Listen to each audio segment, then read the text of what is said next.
আমাদের জীবনে এত দুঃখ দুর্দশা কেন? কেন সুখের দেখা পাই না? ক্ষমতা থাকবে, সম্পদ থাকবে, গাড়ি থাকবে, বাড়ি থাকবে, জীবনে সুখ শান্তি থাকবে। Islamic Voice. Follow Islam as your lifestyle. গতকাল থেকে আজ পর্যন্ত যত উলামায়ে কেরাম আজকের মাহফিলে এই মাহফিলে এসে কোরআন সুন্নাহ থেকে বক্তব্য রেখেছেন, আমরা সবার জন্য দোয়া করছি আল্লাহ তাআলা সকলের ইলম এবং আমলের মধ্যে বারাকা দান করুন। আপনারা হয়তো আমিন আসতে বলেছেন এই জন্য যে হুজুর অনেকের জন্য দোয়া করছে, আমরা কষ্ট করে আমিন বলে লাভ কি? দোয়া তো আরেকজনের জন্য হচ্ছে। আমার ইসলাম সংকীর্ণ নয়, এতটা উদার। ইসলামের বিউটিটা আপনি দেখেন কোন জায়গায়। নবী করিম সাল্লাল্লাহু আলাইহি ওয়াসাল্লাম বলেছেন, যখন কোনো মুমিন বান্দা তার আরেক ভাইয়ের জন্য দোয়া করে, তখন ফেরেশতাও আল্লাহর কাছে আরজি পেশ করে বলে, হ্যাঁ রাম, তোমার এই বান্দা যার জন্য দোয়াটা করলো তার জন্য কবুল করেন। পরে সে যে দোয়াটা করেছে তার মনটা এত উদার, এই দোয়াটা আপনি আগে তার জন্য কবুল করুন। দেখেছেন এরা কেমন চালাক? এখন সুবহানাল্লাহর আওয়াজটা বাড়ছে না কমছে? তাহলে এই যে আমরা অনেকের নাম ধরে ধরে দোয়া করছি, আমাদের কোনো লস নেই। নবীজির কথা সত্য না মিথ্যা? আরেকটু আস্তে বলেন তো, সত্য না মিথ্যা? এটা আমরা মনে প্রাণে বিশ্বাস করি নাকি করি না? যদি এটা আমরা মনে প্রাণে বিশ্বাস করে থাকি, তাহলে নবীজির কথা অনুযায়ী যাদের জন্য যে দোয়াটা করব, ওই দোয়াটা আমাদের জন্য সবার আগে কবুল করবেন যিনি, তিনি কে?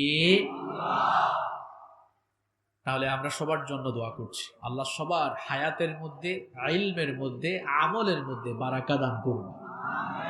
এই যে আমিন বললেন, দোয়াটা আগে কবুল হবে কার জন্য? আপনার আমার জন্য ইনশাআল্লাহ। মাহফিলে উপস্থিত রয়েছেন সম্মানিত উলামায়ে কেরাম, মাহফিলে এসেছেন বিভিন্ন রাজনৈতিক দলের সম্মানিত নেতৃবৃন্দ, সামাজিক নেতৃবৃন্দ।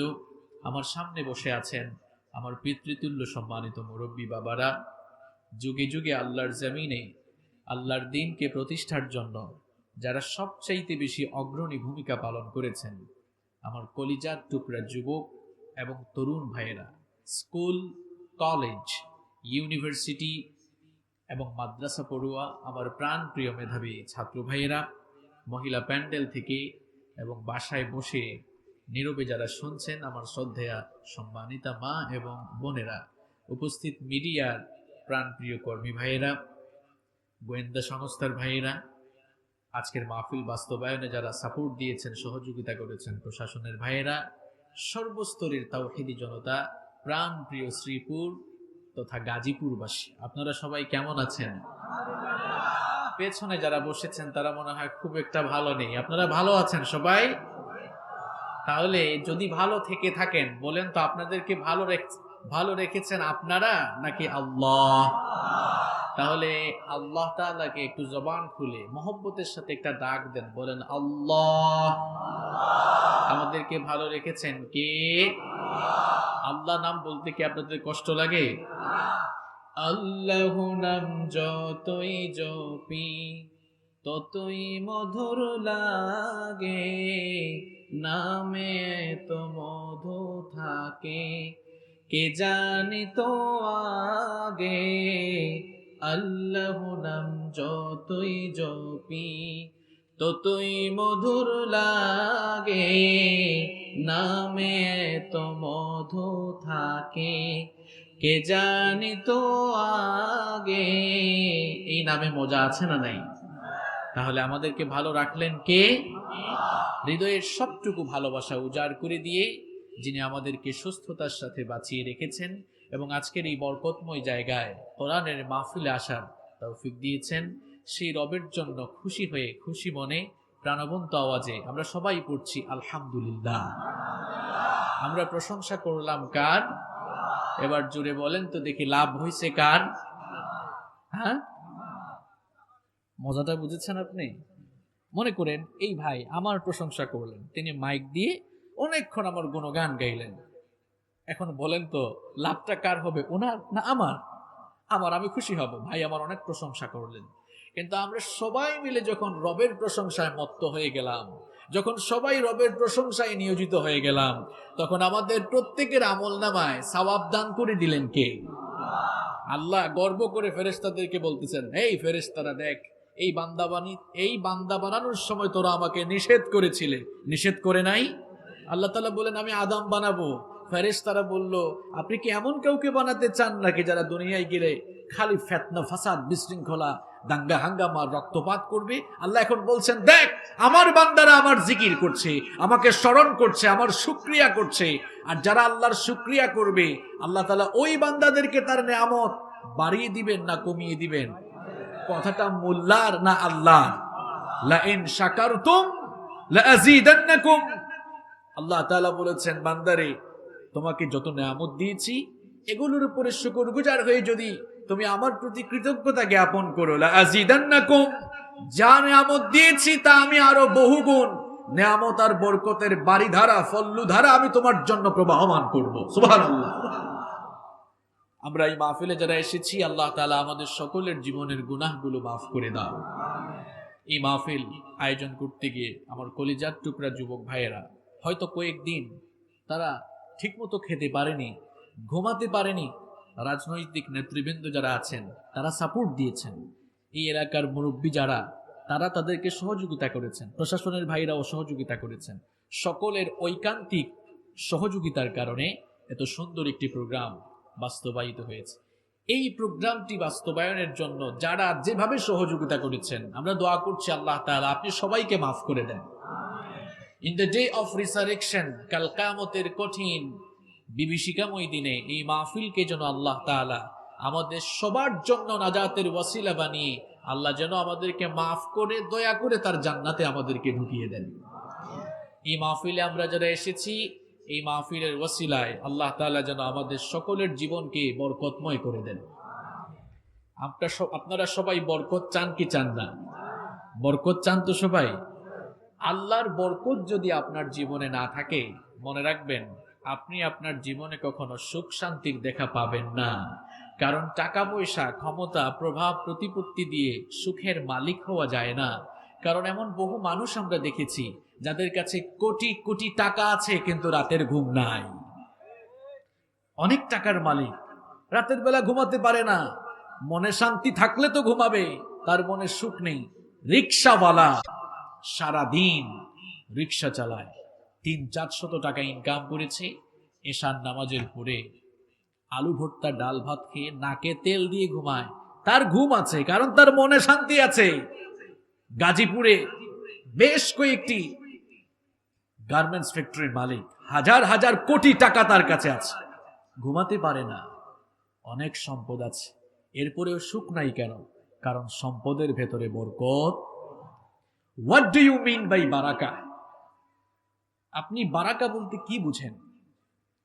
হোয়াটস দ্য ডেফিনেশন অফ বারাকা? এই বারাকার ডেফিনেশন কি? আমি যদি আপনাদেরকে জিজ্ঞেস করি, আচ্ছা বলেন তো বরকত মানে কি? এক একজন হয়তো এক এক কথা বলবেন। কেউ বলবেন হুজুর, যার অনেক টাকা পয়সা আছে, যে অনেক দামি গাড়িতে চড়ে, যার কয়েকটা বিল্ডিং আছে, মনে হয় সে বেশি বরকতওয়ালা মানুষ। আচ্ছা আমাকে বলেন তো আপনারা, এমন বহু মানুষের টাকা পয়সা আছে, কোন দিক দিয়ে আসে আর কোন দিক দিয়ে যায় সে নিজেই হিসাব নিকাশ করে পায় না। আছে আছে, তার মানে অনেক ইনকাম আছে কিন্তু কোনো বরকত নাই। আবার অনেক মানুষ আছে লম্বা হায়াত পেয়েছে, 20, 30, 40, 50, 60 বছর হায়াত পেয়েছে, কিন্তু তার জীবনে সে খুব বেশি কিছু করতে পারে নাই, ইবাদত বন্দেগীও বেশি করতে পারে নাই, তার জীবনে সফলতার চূড়ান্ত লক্ষ্যেও সে পৌঁছাতে পারে নাই। তার মানে লম্বা হায়াত পেয়েছে কিন্তু হায়াতে কোনো বরকত পায় নাই। দেখবেন অনেক ভাইরা খুব বেশি কাজ করে, অনেক পরিশ্রম করে, কিন্তু এত পরিশ্রম করার পরেও কাজের ফলাফল ভালো হয় না, তার মানে তার কাজের মধ্যে বরকত নেই। আবার অনেকে আছে অনেক সম্পদ অর্জন করেছে কিন্তু তার এই সম্পদের ভেতরেও বরকত থাকে না। অনেকে আছে, আমার ছাত্র ভাইরা যারা আছে তোমরা শোনো, অনেকে অনেক বেশি পড়ে, দেখবা অনেক স্টাডি করে, অনেক পড়ে, কিন্তু পরীক্ষায় রেজাল্ট ভালো হয় না, কারণ তার পড়ার মধ্যেও কোনো বরকত নেই। তাহলে বরকত মানে কি?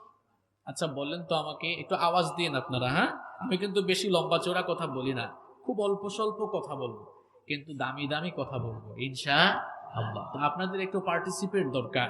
বলেন তো আমাকে, একটু জবানটা খুলে একটু বলেন আমাকে, বরকত এই শব্দটি কি আরবি না বাংলা? হ্যাঁ, আরবি। বারাকা, ইটস অ্যান অ্যারাবিক ওয়ার্ড, এটি আরবি শব্দ। এর অর্থ কি? কল্যাণ, সমৃদ্ধি, প্রাচুর্য, মঙ্গল। কোন জিনিসে বারাকা যখন চলে আসে, যখন কোনো কাজে বা কোনো বিষয়ে আল্লাহর তরফ থেকে বরকত নেমে আসে, তখন ওই বিষয়টি বা ওই কাজটি বান্দার জন্য কল্যাণকর হয়ে যায়, সুখকর হয়ে যায়। তার কারণ ওই জিনিসটাতে বরকত যিনি দিয়েছেন তিনি হচ্ছেন গোটা বিশ্ব জাহানের মালিক। বরকত নাই, ক্ষমতা থাকবে, সম্পদ থাকবে, গাড়ি থাকবে, বাড়ি থাকবে, জীবনে সুখ শান্তি থাকবে না। আমি যদি এখন বলি সুখ শান্তি জীবনে চান না কে কে, কেউ হাত তুলবে না। যদি বলি সুখ শান্তি সমৃদ্ধি আর জীবনে বরকত চান কে কে, দেখি হাত তোলেন তো। বরকত চান তো সবাই? যারা হাত তুলেন এরা চায় না। কারা কারা বরকত চান হাত তোলেন। আমি চাই। আচ্ছা, হাতগুলো নামান। আমাদের জীবনে বরকত আসতেছে না কেন? আমাদের জীবনে এত দুঃখ দুর্দশা কেন? কেন সুখের দেখা পাই না? কেন আমরা বরকতের সাগরে হাবুডুবু খাচ্ছি না? কেন আল্লাহর তরফ থেকে বরকত বন্ধ হয়ে গেল? কেন এত টাকা পয়সার মালিক হওয়ার পরেও কেন আমাদের জীবনে বরকত আসতেছে না? এর কারণগুলো কি? আজকের আলোচনায় কোরআন সুন্নাহ থেকে এগুলো আমরা বের করব। কেন আমাদের হায়াতে বরকত নাই, সময়ে বরকত নাই, পরিবারে বরকত নাই, ইনকামে বরকত নাই, জীবনে বরকত নাই, রাজনীতিতে বরকত নাই, অর্থনীতিতে বরকত নাই, এক কথায় জীবন থেকে বরকত হারিয়ে গেল কেন? এটা আমরা কোরআন সুন্নাহ থেকে ঘেটে ঘেটে আজকে বের করব এবং বরকত পাওয়ার জন্য আমাদের করণীয় কি কি করতে হবে সেটাও আমরা আজ কোরআন সুন্নাহ থেকে জেনে নিব ইনশাআল্লাহ। সবাই বরকত চান তো জীবনে? আমি আপনাদের উদ্দেশ্যে বেশি কথা বলবো না ভাই, মাত্র 15টি সেন্টেন্স, 15টি বাক্য বলবো। কয়টা কথা বলবো? নবীজি লম্বা চোরা কথা বলতেন না, কথা বলতেন কম, কিন্তু কথাগুলোর অন্তর্নিহিত অর্থ অনেক ব্যাপক থাকতো। 15টি কথা বলবো। যাদের মেমোরাইজিং ক্যাপাসিটি ভালো, মুখস্থ করে যাবেন। যাদের মুখস্থ করার বা মুখস্থ করলে চলে যায়, এখন তো সবার হাতে স্মার্টফোন আছে, নোট করা শুরু করেন। 15টি পয়েন্ট মুখস্থ করে আজকে বাড়ি যাব। তার আলোকে জীবনকে বরকতময় করার জন্য আজ থেকেই কাজ করা শুরু করব ইনশাআল্লাহ। নাম্বার 1 শুরু করে দিচ্ছি, কিন্তু আমরা আর গল্প করব না, এখন কথা বলা শুরু করছি। জীবনে বরকত পাওয়ার জন্য আমরা কয়টা কাজ করব? সবাই বলেন একটু, কয়টি? জীবনে বরকত পাওয়ার জন্য কয়টি কাজ করব? 15টি। 1 নাম্বার 1, আমরা ঈমান এনে তাকওয়া ভিত্তিক জীবন যাপন করব। ঈমানদার হয়ে তাকওয়া ভিত্তিক জীবন যাপন করবে যারা, বরকত নাজিল হওয়ার কারণ হয়ে যাবে তারা। ঈমান এনে তাকওয়া ভিত্তিক জীবন যাপন যারা করবে, রব্বুল আলামিন তাদের জীবনে বরকতের বারিধারা নাজিল করবেন। এই কথাটি আমার নয়, কোরআনুল কারীমের 7 নম্বর সূরা সূরাতুল আরাফের 96 নম্বর আয়াতে রব্বুল আলামিন বললেন, ওয়ালাউ আন্না আহলাল কুরা আমানু ওয়াত্তাকাউ লাফাতাহনা আলাইহিম বারাকাতিম মিনাস সামাই ওয়াল আরদ। আল্লাহ তাআলা বলছেন, জনপদের লোকেরা যদি ঈমান আনয়ন করে, ঈমান আনার উপরে যদি তারা আল্লাহকে ভয় করার নীতি অবলম্বন করে, তারা যদি তাকওয়ার নীতি অবলম্বন করে, আমি আল্লাহকে ভয় করে যদি তারা তাদের জীবন যাপন করে, তাহলে আমি শুধু আসমান থেকে নয়, মাথার উপরের আসমান আর পায়ের তলার জমিন থেকে, আসমান আর জমিনের উভয় জায়গা থেকে বরকতের দুয়ার তাদের জন্য খুলে দেব। আপনি এই একটা কাজ করেন, তাকওয়া ভিত্তিক জীবন যাপন করেন। আল্লাহ তাআলা ঘোষণা করেছেন, বান্দারে তোর জন্য আমার আসমান আর জমিনের বরকতের যতগুলো দুয়ার রয়েছে সব তোর জন্য আমি খুলে দিব। সুবহানাল্লাহ। একটি গুণে গুণান্বিত হওয়া লাগবে। গুণটার নাম কি? জোরে বলেন। সবাই তো বললেন না, গুণটার নাম কি? এখন প্রশ্ন হলো, হোয়াট ইজ তাকওয়া? হোয়াট ইজ তাকওয়া? It's an Arabic word. এটাও তো আরবি শব্দ। এর অর্থ হলো, এর অনেক অর্থ। অ্যারাবিক অভিধান ডিকশনারি খুলে দেখবেন, ভয় করা, বিরত থাকা, সাবধান হওয়া, পরহেজ করা, আত্মশুদ্ধি অর্জন করা, এক্সেট্রা এক্সেট্রা, অনেক অর্থ আছে। আপনি যদি বলেন হুজুর এক কথায় বলে দেন, এক কথায় তাকওয়া হচ্ছে আল্লাহকে ভয় করে সমস্ত হারাম থেকে, অন্যায় থেকে নিজেকে বাঁচিয়ে রাখার নামই হচ্ছে তাকওয়া। সম্মানিত ভাইরা, এটি এমন একটি কোয়ালিটি, কান খাড়া করে শুনেন আপনি, এটি মুমিনের এমন গুরুত্বপূর্ণ একটি কোয়ালিটি। এই কোয়ালিটি যে অর্জন করতে পারবে, আল্লাহর কাছে ওই মানুষটার মর্যাদা তামাম মাখলুকাতের উপরে চলে যাবে। তার স্ট্যাটাস, তার ডিগনিটি, তার মর্যাদা সবার উপরে চলে যাবে। আমি যদি বলি, বলেন তো সবচেয়ে মর্যাদাবান কারা?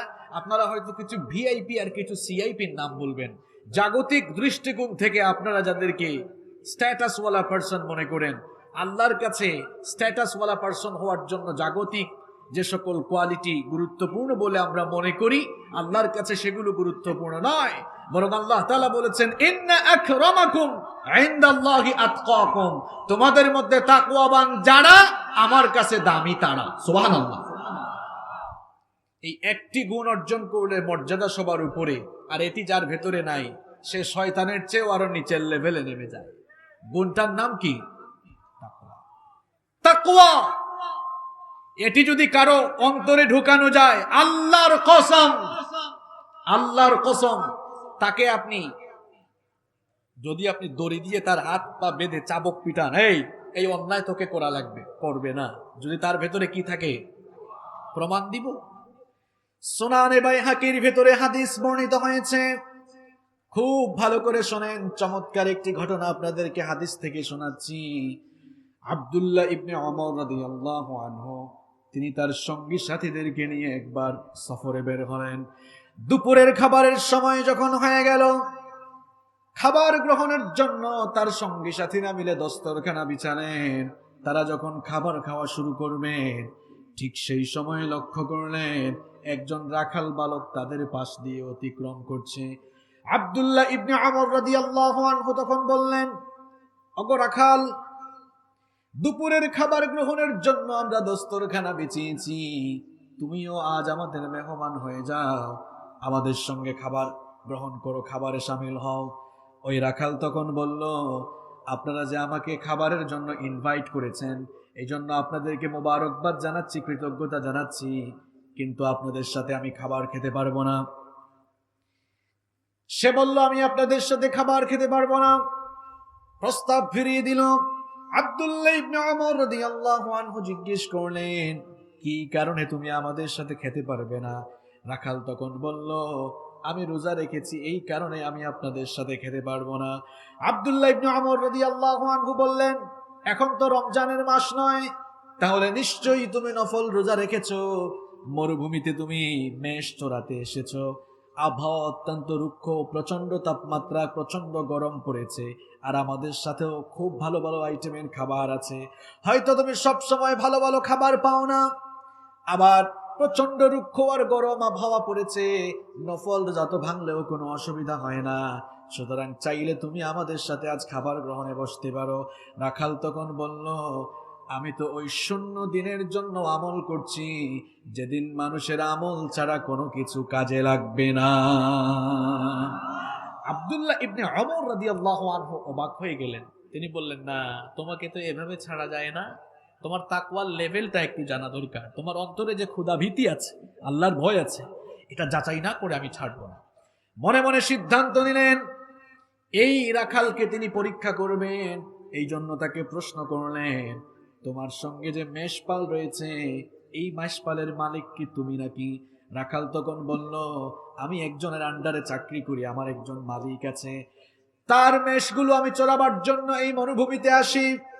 আব্দুল্লাহ ইবনে ওমর রাদিয়াল্লাহু আনহু তখন তাকে প্রস্তাব দিলেন, তোমার এই মেষপাল থেকে একটি মেষ বা একটি ছাগল আমার কাছে বিক্রি করো, আমি তোমাকে নগদ অর্থ দিব, নগদ টাকা দিব, আর তুমি যেহেতু রোজা রেখেছ, ওইটা জবাই করে কিছু মাংস আমি তোমাকে হাদিয়া দিব, গিফট দিব। তিনি তার তাকওয়ার লেভেলটা যাচাই করার জন্য এই প্রস্তাব দিলেন। রাখাল তখন বলল, আমি তো আপনাকে ইতিমধ্যে বলেছি এই মেষপাল বা ছাগল পালের মালিক আমি নই, আমার একজন মালিক রয়েছে। আব্দুল্লাহ ইবনে ওমর রাদিয়াল্লাহু আনহু বললেন, দেখো এই কথা তো সবাই জানে, বিশাল মরুভূমিতে ছাগল বা মেষের পাল নিয়ে আসলে বাঘের আক্রমণে দুই একটা বাঘ খেয়ে ফেলতে পারে, তুমি তোমার মালিককে এভাবে মিথ্যা বলে বুঝ দিতে পারবা? তোমাকে দেখতেও চালাক বুদ্ধিমান মনে হচ্ছে, তুমি গিয়ে তোমার মালিককে এইভাবে বুঝ দিও, আর আমার কাছে যদি বিক্রি করো নগদ টাকাও পাবা, ইফতারের জন্য কিছু মাংসও পাবা, দুই দিকে লাভ, টাকাও পাবা, মাংস। প্রস্তাব দিলেন, তিনি তো তাকে পরীক্ষা করার জন্যই প্রস্তাব দিলেন। বললেন, তোমার মালিক এটা জানবে না, মালিক তো আর দেখছে না তুমি যে আমার কাছে বিক্রয় করছো। ওই রাখাল তখন বলল, ওগো মুসাফির, ওগো পথিক, আমি তোমাকে চিনি না, কিন্তু ভালো করে জেনে রাখো, আমি তোমার সঙ্গে যদি এই কাজ করি, আমার মালিককে না জানিয়ে তোমার কাছে যদি ছাগল বা মেষ বিক্রয় করে ফেলি, আমি হয়তো টাকাও পাবো, মাংসও পাবো, আমার মালিক জানবে না, দেখবে না। কিন্তু তোমার কাছে প্রশ্ন হলো, আইনাল্লাহ, আমার আল্লাহ কোথায়, আমার রব কোথায়? আমি হয়তো আমার মালিককে মিথ্যা বলে ধোঁকা দিতে পারবো। তোমার মালিক, আমার মালিক, আমার মালিকেরও মালিক, গোটা বিশ্ব জাহানের মালিক রব্বুল আলামিন কি দেখছেন না? তাকে তো ফাঁকি দেওয়া দুনিয়ার কারো দ্বারা সম্ভব না। এই জিনিসটার নাম কি? এই জিনিসটার নাম কি? আমি চ্যালেঞ্জ করছি, কারো অন্তরে তাকওয়া ঢুকিয়ে দেন, পুলিশ আর র্যাব যদি তার কাপড় খুলেও পিটায়, এরপরেও তাকে দিয়ে খারাপ কাজ করানো যাবে না, যাবে না, যাবে না। চ্যালেঞ্জ করছি আমি। শুধু পিটায়া মানুষ ভালো বানানো যায় না। নবীজি কি করেছেন? দাওয়াত দিয়ে অসভ্য বর্বর লোকগুলোকে যখন মুসলমান বানালেন, এদের সবার অন্তরে তাকওয়া ঢুকিয়ে দিলেন। পরিবর্তন কেমনে আসলো দেখেন। এমন পরিবর্তন আসলো, যেই লোকগুলো জাহেলি যুগে ছিল নারীর ইজ্জত আর সতীত্বের জম, ইসলামের ছায়াতলে আসার পর তারাই হয়ে গেল নারীর ইজ্জত আর সতীত্বের পাহারাদার। আল্লাহু আকবার। যারা ছিল লুণ্ঠনকারী, যারা ছিল ছিনতাইকারী, তারা হয়ে গেল মানুষের ইজ্জত আর সম্পদের পাহারাদার। সুবহানাল্লাহ। তাকওয়া বদলে দেয় মানুষকে। আমরা তো বদলানোর স্লোগান অনেক দিয়েছি, আরো দিচ্ছি, দিব। যদি বদলাতে চাই, যারা বদলানোর স্লোগান দেই, আমরা আগে তাকওয়ার গুণে গুণান্বিত হয়ে নিজেরা বদলাবো, এরপরে তাকওয়ার কথা বলবো, আমাদের পরিবার, সমাজ, রাষ্ট্র, দেশ সব বদলে যাবে ইনশাআল্লাহ। আল্লাহর ভয় কি মারাত্মক জিনিস এটা। বলেন তো, আল্লাহর ভয় যদি সত্যিকার অর্থে কোনো বান্দার অন্তরে থাকে, সে মিথ্যা বলতে পারবে? গীবত করতে পারবে? চুরি ডাকাতি করতে পারবে? মানুষের হক নষ্ট করবে? করবে না। কারণ তার ভেতরে আছে কার ভয়? যাদের হৃদয়ে আছে আল্লাহর ভয়, তারা কবু পথ ভুলে যায় না। আল্লাহর প্রেম ছাড়া এই দুনিয়ায় কারো কাছে কোনো কিছু চায় না, কারো কাছে কোনো কিছু চায় না। ঠিক কিনা? আল্লাহর ভয় এক নাম্বার কোয়ালিটির কথা বলছিলাম। আল্লাহর ভয় যারা অর্জন করবে, রব্বুল আলামিন সূরা আরাফের মধ্যে বলেছেন, আসমান আর জমিনের বরকতের দুয়ার আমি ওই বান্দার জন্য খুলে দেব। আজ আমার আপনার জীবনে বরকত নাই কেন? এত টাকা পয়সা উপার্জন করি, তারপরেও সুখ নাই কেন? কারণ টাকা পয়সা উপার্জনের মধ্যে আল্লাহর ভয় নাই। আল্লাহকে ভয় না করে হারাম উপায়ে উপার্জন করি, সারাদিন মিথ্যা বলি, মানুষের নামে অপবাদ দেই, বাজে কথা বলি, বরকত কেমনে আসবে? যদি আমরা তাকওয়ার নীতি অবলম্বন করে আল্লাহকে ভয় করে চলি, তাহলে আমাদের জীবনটাকে বরকত দিয়ে ভরে দিবেন। এই ঘোষণা যিনি দিয়েছেন তিনি কে? তাকওয়ার নীতি যারা অবলম্বন করবে, আল্লাহ তাআলা বলেছেন আমি তাদেরকে ওয়ালি বানিয়ে দিব। কি বানিয়ে দেব? আমাদের দেশে মনে করে যার একটা খানকা আছে, যার খানকা আছে, মাজার আছে, উত্তরাধিকার প্রাপ্ত হয়ে সে পরবর্তীতে ওয়ালি হচ্ছে। ওয়ালি, আপনি আল্লাহর বন্ধু হয়ে যেতে পারবেন মাত্র দুইটা কাজ করলে। কয়টা কাজ করলে? অনেকে আবার ভাবতে পারে হুজুর কি ওয়ালিদের বিরুদ্ধে বললো নাকি? না, আপনি ভুল বুঝবেন না। এই দেশে আমরা ইসলাম পেয়েছি আল্লাহর ওয়ালিদের মাধ্যমে। তারা যদি না আসতেন, আমরা তো এখনো মুসলমানও হতে পারতাম না। শাহজালাল, আমি তো সিলেটের মানুষ, শাহজালাল শাহপরান, শাহ মখদুম, শাহ আমানত রাহিমাহুমুল্লাহ, তারা সহ বাংলাদেশে অসংখ্য ওলিয়া উলিয়া এসেছেন বলেই বাংলাদেশে আমরা ইসলামের নিয়ামত পেয়েছি। আমরাও আল্লাহর ওলি হতে পারবো দুটো কাজ করলে। দেখবেন আল্লাহর ওলিদের সোহবতে তাদের কাছে গেলে তারা ওলি হয়ে গেলেন কেমনে? আপনারা তো খালি যান যান তাদের কাছে, হক্কানি ওলি আমাদের দেশে এখনো আছে না নাই? তারা ওলি হয়েছেন কেমনে? তাদের অন্তরে তারা যে জিনিসটা লালন করেন সেই জিনিসটার নাম কি? আল্লাহ তাআলা বলেছেন দুটো কোয়ালিটি অর্জন করলে আমি আল্লাহ তাদেরকে আমার ওয়ালি বানিয়ে ফেলবো। কোরআনুল কারীমের 10 নম্বর সূরা, সূরা ইউনূসের 62 নম্বর আয়াত থেকে রব্বুল আলামিন বলছেন, আলা ইন্না আউলিয়া আল্লাহি লা খাউফুন আলাইহিম ওয়ালা হুম ইয়াহজানুন। আল্লাহ তাআলা বলছেন যারা আমার ওলি, আমার বন্ধু যারা, তাদের জন্য দুনিয়ার জীবনে কোনো দুশ্চিন্তা নাই, ভয় নাই, টেনশন নাই, আখেরাতেও টেনশন নাই, জান্নাত নিয়ে টেনশন করা লাগবে না। তাদের জন্য দুনিয়া আখেরাতে কোনো ভয় নেই, দুশ্চিন্তা নেই। এখন প্রশ্ন হতে পারে ওয়ালি কারা, আল্লাহর বন্ধু কারা, আল্লাহর দোস্ত কারা? এই ব্যাখ্যা কি আমি দিব নাকি আল্লাহ দিবেন? আল্লাহ তাআলা এবার ডেফিনেশন পরের আয়াত থেকে দিচ্ছেন, আমার ওয়ালি কারা শোনো, আল্লাযীনা আমানু ওয়া কানু ইয়াত্তাকুন। আল্লাহ তাআলা বলছেন আমার ওয়ালি তারা আল্লাযীনা আমানু, ঈমানদার যারা, ওয়া কানু ইয়াত্তাকুন, আর তাকওয়াবান যারা। সুবহানাল্লাহ। আল্লাযীনা আমানু ওয়া কানু ইয়াত্তাকুন, ঈমান এনে তাকওয়ার নীতি অবলম্বন করছে যারা আল্লাহর ওয়ালি। তাকওয়া অবলম্বন করলে জীবনে যেমন বরকত আসবে, আল্লাহর ওয়ালিও হয়ে যেতে পারবেন। আর এর পরের আয়াতেই 63 নম্বর আয়াত আমরা শেষ করলাম, 64 নম্বর আয়াত পরের আয়াতে আল্লাহ বলছেন বান্দারে তাকওয়াবান হয়ে গেলে বরকত পাবা, আমার ওয়ালি আমার বন্ধু হয়ে যাবা। শুধু তাই নয়, আরেকটি সুসংবাদ নাও, লাহুমুল বুশরা ফিল হায়াতিদ দুনিয়া ওয়া ফিল আখিরাহ লা তাবদীলা লিকালিমাতিল্লাহ যালিকা হুয়াল ফাওজুল আযীম। আল্লাহ তাআলা বলছেন এই তাকওয়াবান হয়ে গেলে লাহুমুল বুশরা, তাদের জন্য সুসংবাদ রয়েছে, ফিল হায়াতিদ দুনিয়া ওয়া ফিল আখিরাহ, দুনিয়া আখিরাতে উভয় জায়গায় তাদের জন্য আমার তরফ থেকে সুসংবাদ রয়েছে। সুবহানাল্লাহ। তাহলে জীবনে যদি আমরা বরকত পেতে চাই, 1 নাম্বার কাজ তাকওয়াবান হতে হবে।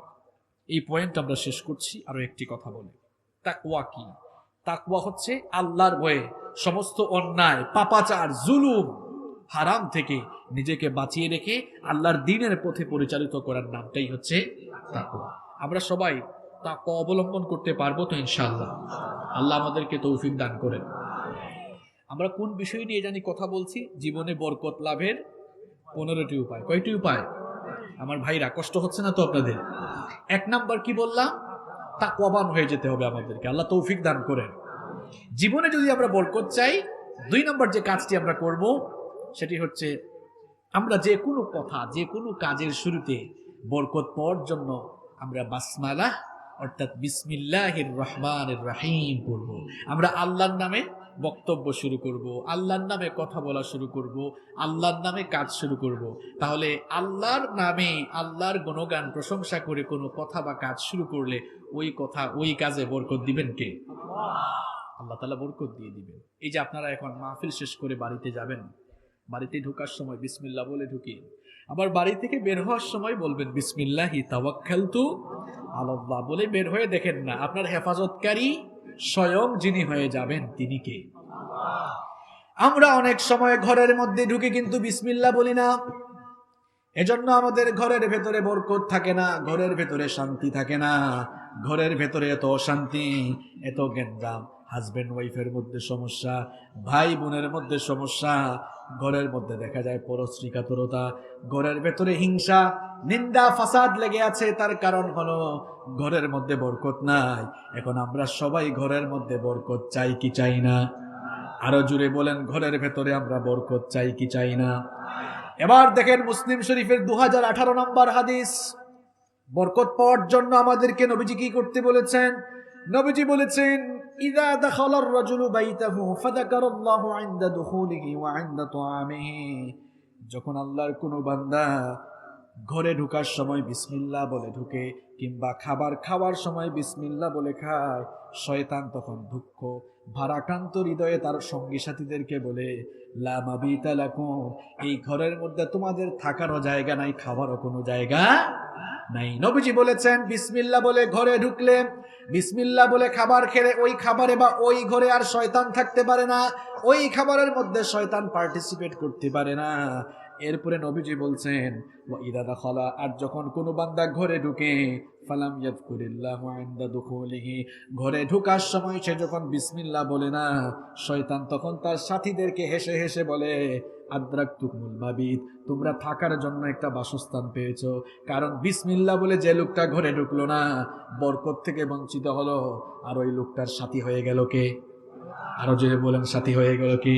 এজন্য শয়তান তার চেলাপেলাদেরকে বলে, সুসংবাদ গ্রহণ করো, এই তো আমাদের এক জাতি ভাই পেয়েছি, এখানে থাকার জায়গা পেয়েছ।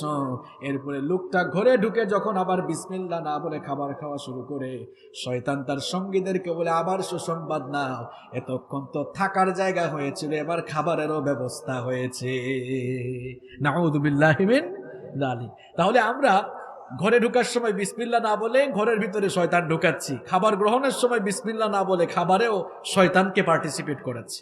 অথচ আমরা যদি বিসমিল্লাহ বলতাম, ঘরের মধ্যে বরকত দিতেন কে? খাবারেও বরকত দিতেন কে? যে কোনো কাজের শুরুতে আপনি বিসমিল্লাহ বলবেন। খাবার খাচ্ছেন, বিসমিল্লাহ বলে খাবেন, দেখবেন খাবারে বরকত পাবেন। মায়েরা বোনেরা সকালবেলা রান্না শুরু করেছেন, বিসমিল্লাহ বলে পাতিলটা বসান, দেখবেন রান্নার ভেতরেই স্বাদ আসবে, মজা আসবে, রান্নার ভেতরে বরকত দিয়ে দিবেন কে?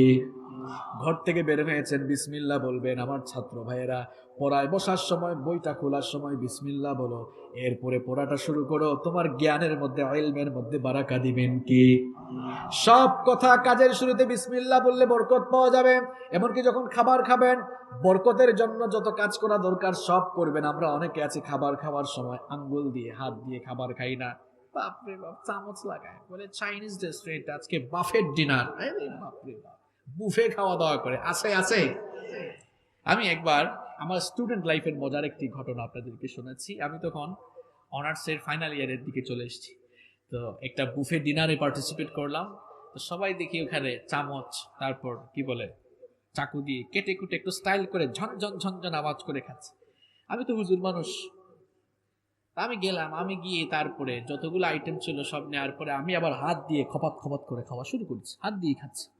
তো অনেকে ভাবতেছে এটা মনে হয় আনস্মার্ট, খ্যাত কোথাকার, কোথেকে আসছে, ব্যাকডেটেড, মানে আমাকে আর আপডেটেড মনে করতে পারলো না। বলেন তো, আমাদেরকে সৃষ্টিগতভাবে খাবার খাওয়ার জন্য 5টা চামচ এক হাতেই দিয়েছেন কি? সুবহানাল্লাহ। আজকে সায়েন্স, আজকের বিজ্ঞান গবেষণা করে কি বলছে দেখেন। নবীর সুন্নাহ আপনি মেইনটেইন করলে কি হবে। বিজ্ঞান বলছে, এই যে আমাদের 5টি হাতের আঙ্গুলের মধ্যে এক ধরনের এক ধরনের রশি রয়েছে, এগুলো যখন জিহ্বার মধ্যে লাগে খাবার গ্রহণের সময়, তখন আমাদের শরীরে পেশি সঞ্চালন আরো বেশি হয়ে যায়, রক্ত সঞ্চালনের মাত্রা বাড়ে, খাবারের স্বাদ বাড়ে, কত যে লাভ হয়, হজম শক্তি পর্যন্ত বাড়ে। সুবহানাল্লাহ। আপনার বদহজম হয়, পেটের সমস্যা, বুকের সমস্যা, এই সমস্যা, ওই সমস্যা, আপনি তো চামচ দিয়ে বাড়াবাড়ি করেন খাওয়ার সময়, এই জন্য এত সমস্যা। বরকত নাই, আপনি হাত দিয়ে খান না, কে আপনাকে আনস্মার্ট বললো, এটা দেখার কোনো কারণে নাই। এরপরে নবীজি বলেছেন, শুধু আঙ্গুল দিয়ে, শুধু হাত দিয়ে খাওয়া নয়, নবীজি বলেছেন, আমার বিলাকিল আসাবিয়া ওয়াস সাহফা, খাবার শেষে আঙ্গুলগুলো ভালো করে চেটে পুটে খাও, চেটে পুটে খাও। আমরা টিস্যু দিয়ে মুছে তারপর উঠে যাই।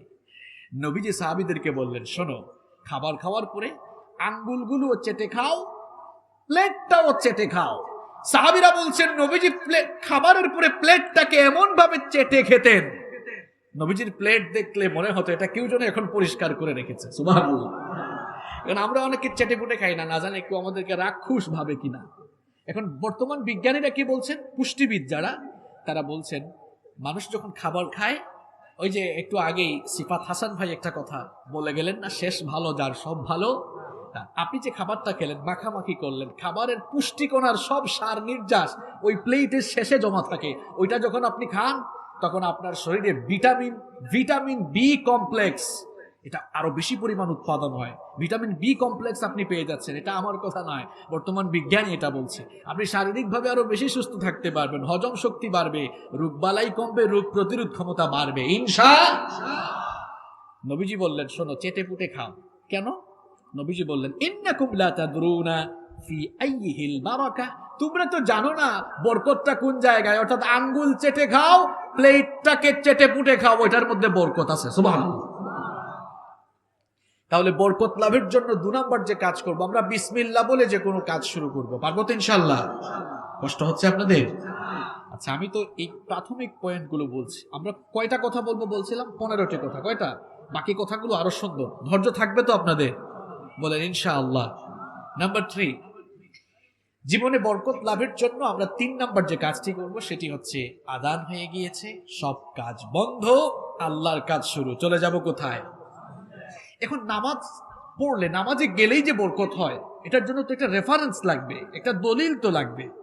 দেখেন, রব্বুল আলামিন কোরআনুল কারীমের 20 নাম্বার সূরা সূরাতুত তাহা এর 132 নাম্বার আয়াতে বললেন, আমি তো সূরা আর আয়াত নাম্বার বলছি, বাড়ি গিয়ে মিলিয়ে দেখবেন, ওয়া মুর আহলাকা বিস-সালাতি ওয়াসতাবির আলাইহা লা নাসআলুকা রিজকান নাহনু নারযুকুকা ওয়াল আকিবাতু লিত-তাকওয়া।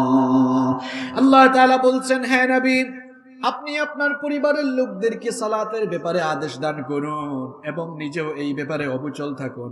এই যে আমার জন্য সালাত আদায় করছেন, আমি তো রিজিক চাই না, বরং আমার জন্য সালাত আদায় করলে আমি রিজিকের মধ্যে বরকত দান করব। সুবহানাল্লাহ তো বললেন ঠিক, কিন্তু আপনারা কাজটা করেন কি? আজান হয়ে গেলে ভাবেন, আরে 15 মিনিট দোকানটা বন্ধ করলে লস হবে, আর আল্লাহ বলছেন না, যাও একটু বন্ধ করে যাও না, দেখবা আসার পরে বরকতটা কেমনে বাড়িয়ে দিই। সুবহানাল্লাহ। আপনার ব্যবসায় বরকত নাই কেন? আপনি তো আল্লাহর কাজ করেন না। আপনি নামাজকে বলেন কাজ আছে, নো, আপনি কাজকে বলবেন আমার নামাজ আছে, ঠিক কি না? নামাজ পড়ছেন না, বরকত নাই তো আপনার হায়াতে, রিজিকে বরকত নাই। ওয়াইফ বলছে মাসের শেষে, কি ব্যাপারে এত টাকাই উপার্জন করো, তারপরে হয় না কেন? আপনার হবে কেমনে? আপনি তো নামাজের ধারে কাছেও নাই। আমার বাবারা, আমার ভাইয়েরা, অনুরোধ করে বলছি, নামাজ ছাড়িয়েন না। কেন নামাজ ছাড়েন আপনারা বলেন তো? আমার দেশে ফজরের নামাজে মানুষ বেশি হয় না জানাজার নামাজে মানুষ বেশি হয়? হ্যাঁ, আপনাদের গাজীপুরে ফজরের নামাজে মানুষ বেশি না জানাজার নামাজে মানুষ বেশি? জানাজার নামাজ ফরজে আইন, আর ফজরের নামাজ মনে হয় মুস্তাহাব। হ্যাঁ, আচ্ছা বলেন তো, নামাজে গেলে খুশি হন কে? আল্লাহর নামে তো আসতে বললেন। নামাজে গেলে খুশি হন কে? আর নামাজটা ছেড়ে দিয়ে বসে থাকলে একজন খুশি হয়, তার নামটা কি? আচ্ছা, তাহলে ফজরের নামাজ না পড়ে ঘুম থেকে উঠলেন, আল্লাহকে খুশি করে ঘুম থেকে উঠলেন না শয়তানকে খুশি করে ঘুম থেকে উঠলেন? প্রত্যেকটি কথা আপনার বিবেকের কাছে, আপনার বিবেককে আমি প্রশ্ন করছি। আপনি পুরো সপ্তাহ নামাজে আসেননি, শুধু সপ্তাহে জুমার দিনে নামাজে আসলেন। বলেন তো, 1 সপ্তাহ সমান কয় দিন? সবাই বলেন, কয় দিন? 7 দিন। প্রত্যেক দিন কয় ওয়াক্ত নামাজ? 5 গুণ 7 কত হয়? এখন আপনি যে 35 ওয়াক্তের মধ্যে 1 ওয়াক্ত আসলেন, 35 ওয়াক্তের মধ্যে আল্লাহকে খুশি করলেন কয়বার? শয়তানকে খুশি করলেন কয়বার? আনুপাতিক হারে শয়তানকে আপনি খুশি করছেন। কেন আপনি নামাজ পড়ছেন না? এই যে আপনি আপনার মিটিং এর জন্য, কাজের জন্য, স্কুলের জন্য, চাকরির জন্য, ব্যবসার জন্য নামাজ পড়ছেন না, এই চাকরি বাকরি ব্যবসা বাণিজ্য করে যা টাকা পয়সা, যা গাড়ি বাড়ি করেছেন, বলেন তো পৃথিবীর কোন মানুষ মারা যাওয়ার সময় 2-3টা বিল্ডিং, 2-3 বস্তা টাকা, 2-3টা গাড়ি, একদম land cruiser, Prado, range rover গাড়ি সুদ্ধা কবরের ভিতরে ঢুকছে, এমন একজন মানুষের নাম বলেন? আছে? এখন মরে যান, শেষ। আমি একটা কথা প্রায় সময় বলি, 40 বছর, 45-50 বছর মাথার ঘাম পায়ে ফেলে ঢাকা শহরে বাড়ি করলো, হয়তো 4-5 বছর, 10-15-70 বছর বাঁচলো, না হয় আরো, না হয় 25-30 বছর ওই বাড়িটাতে থাকলো। এরপরে কি বাড়িটাতে থাকতে পারলো সে? চলে যেতে হবে। এই জন্য আমি বলি দুনিয়াটা আমাদের জন্য হচ্ছে ভাড়া বাড়ির মতো। মনে করেন আপনি একটা ভাড়া বাসায় থাকেন, বাড়িওয়ালা বলল আপনি আগামী মাসে চলে যাবেন, আপনি কি আর জোর করে থাকতে পারবেন নাকি? হেডাম দেখায়া থাকতে পারবেন? তাহলে আমরাও ভাড়া বাড়ির মতো দুনিয়াতে আছি। মাহবুব যখন বলবেন তখন চলে যেতে হবে। বাড়ি থাকবে, বাড়িওয়ালা থাকবে, চোখের পলকে আপনি লাশ হয়ে যেতে পারেন। কত বিজনেস ম্যাগনেট আমরা দেখেছি, হাজার হাজার কোটি টাকার মালিক খালি হাতে কবরে গিয়েছে, আছে না নাই? কত প্রেসিডেন্ট আমরা দেখেছি, সামনে পিছনে মানুষ, স্লোগান আর স্লোগান, একা একা কবরে গিয়েছে। এই যে আমার বাড়ি তো সিলেটে, আমাদের সিলেটে আপনি আওয়ামী লীগ বলেন আর বিএনপি বলেন, সব দলের বড় বড় নেতারা কিন্তু সিলেটে আছে, আছে না? আবুল মাল সাহেব আছেন, তিনি তো এখন অসুস্থ, আমরা দোয়া করছি আল্লাহ সুস্থ করে দিক। এই যে সাইফুর রহমান সাহেব আছেন, স্পিকার হুমায়ুন রশিদ চৌধুরী ছিলেন, এস.এম. কিবরিয়া, সবাই আবার আমাদের আসনের এমপি ছিলেন, এজন্য আমরা চিনি। এই যে ওনারা চলে গেলেন, দেশের জন্য প্রত্যেকেরই কম বেশি অবদান আছে। আমরা দোয়া করছি আল্লাহ যেন তাদের ভুল ত্রুটি মাফ করে সবাইকে মাফ করে দেন। আমি জাস্ট উদাহরণের জন্য বলছি। তো সবাই চলে গেছেন না? কিছু নিয়ে যেতে পেরেছেন? আমাদের বাপ দাদার অনেক ঘর বাড়ি আছে, আমার দাদার বাড়িটা এখনো আছে, দাদার বাড়ি আছে কিন্তু দাদা। চোখেরই পলকে তুমি হতে পারো লাশ, চিরতরে বন্ধ হবে তোমারই নিঃশ্বাস। চোখেরই পলকে তুমি হতে পারো লাশ, চিরতরে বন্ধ হবে তোমারই নিঃশ্বাস।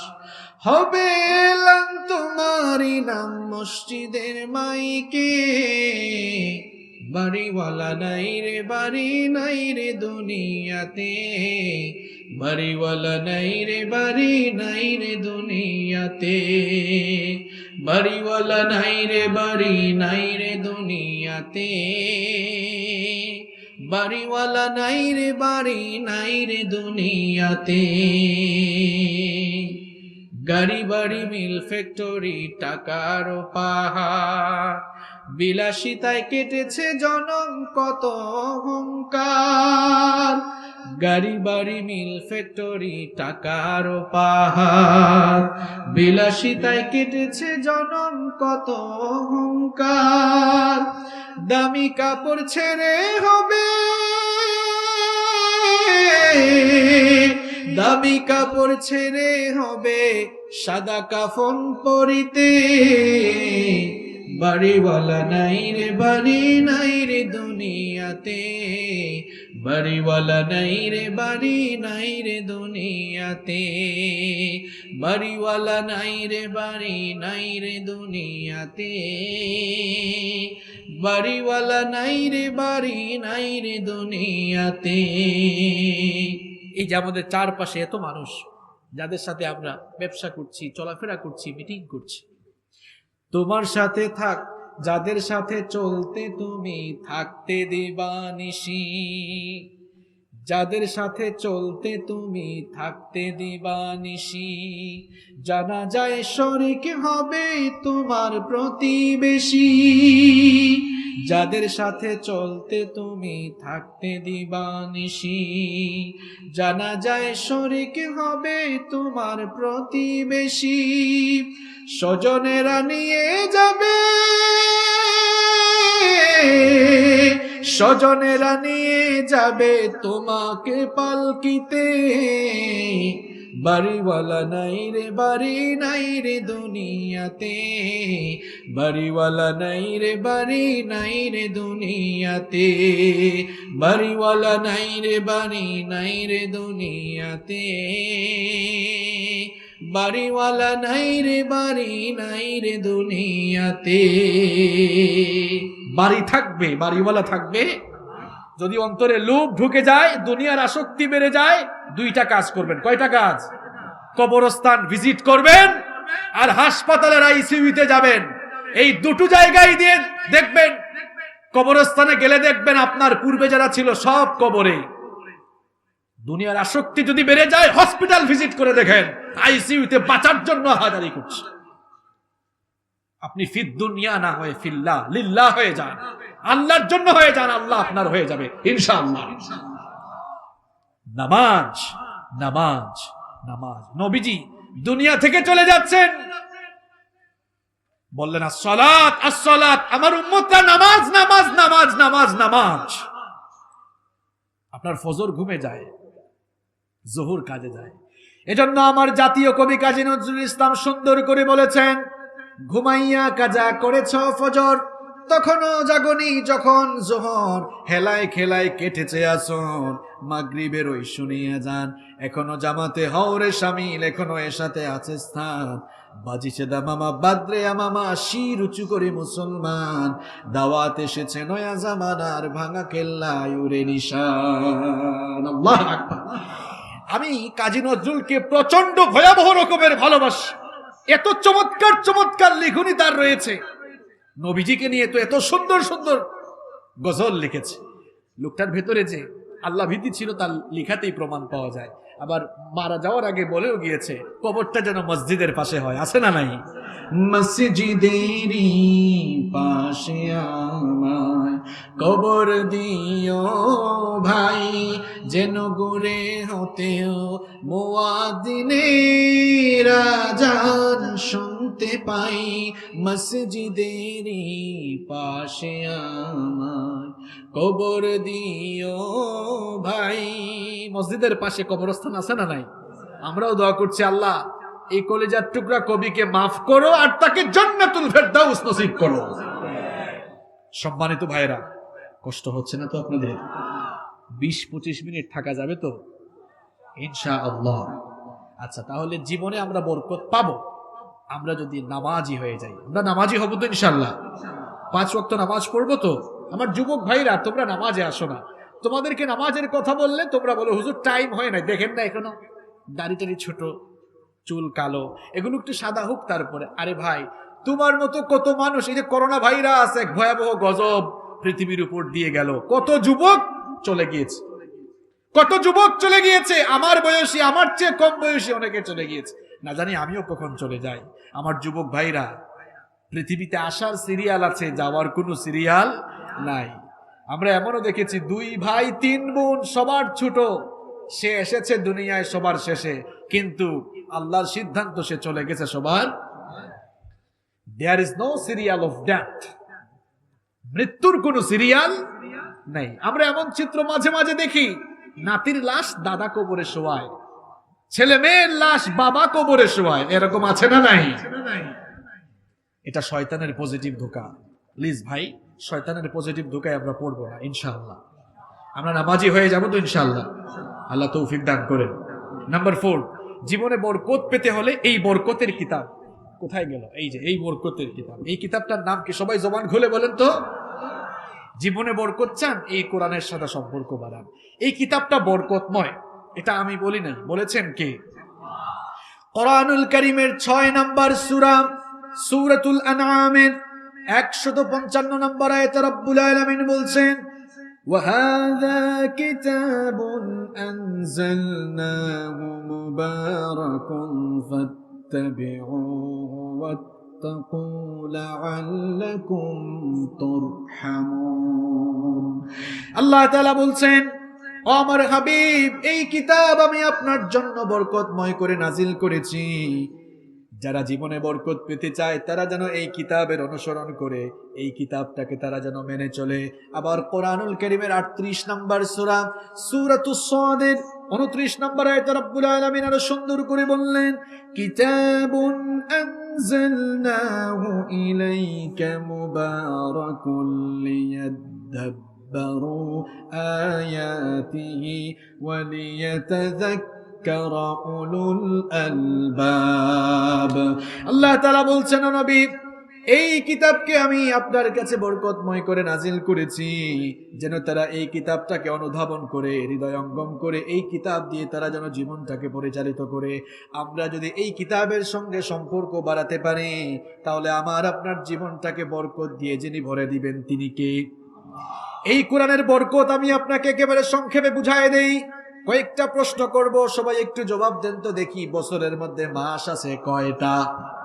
আরো জুড়ে বলেন, কয়টা? আপনারা সবাই জানেন, বলেন তো এই 12টি মাসের মধ্যে সবচাইতে দামি মাসের নামটা কি?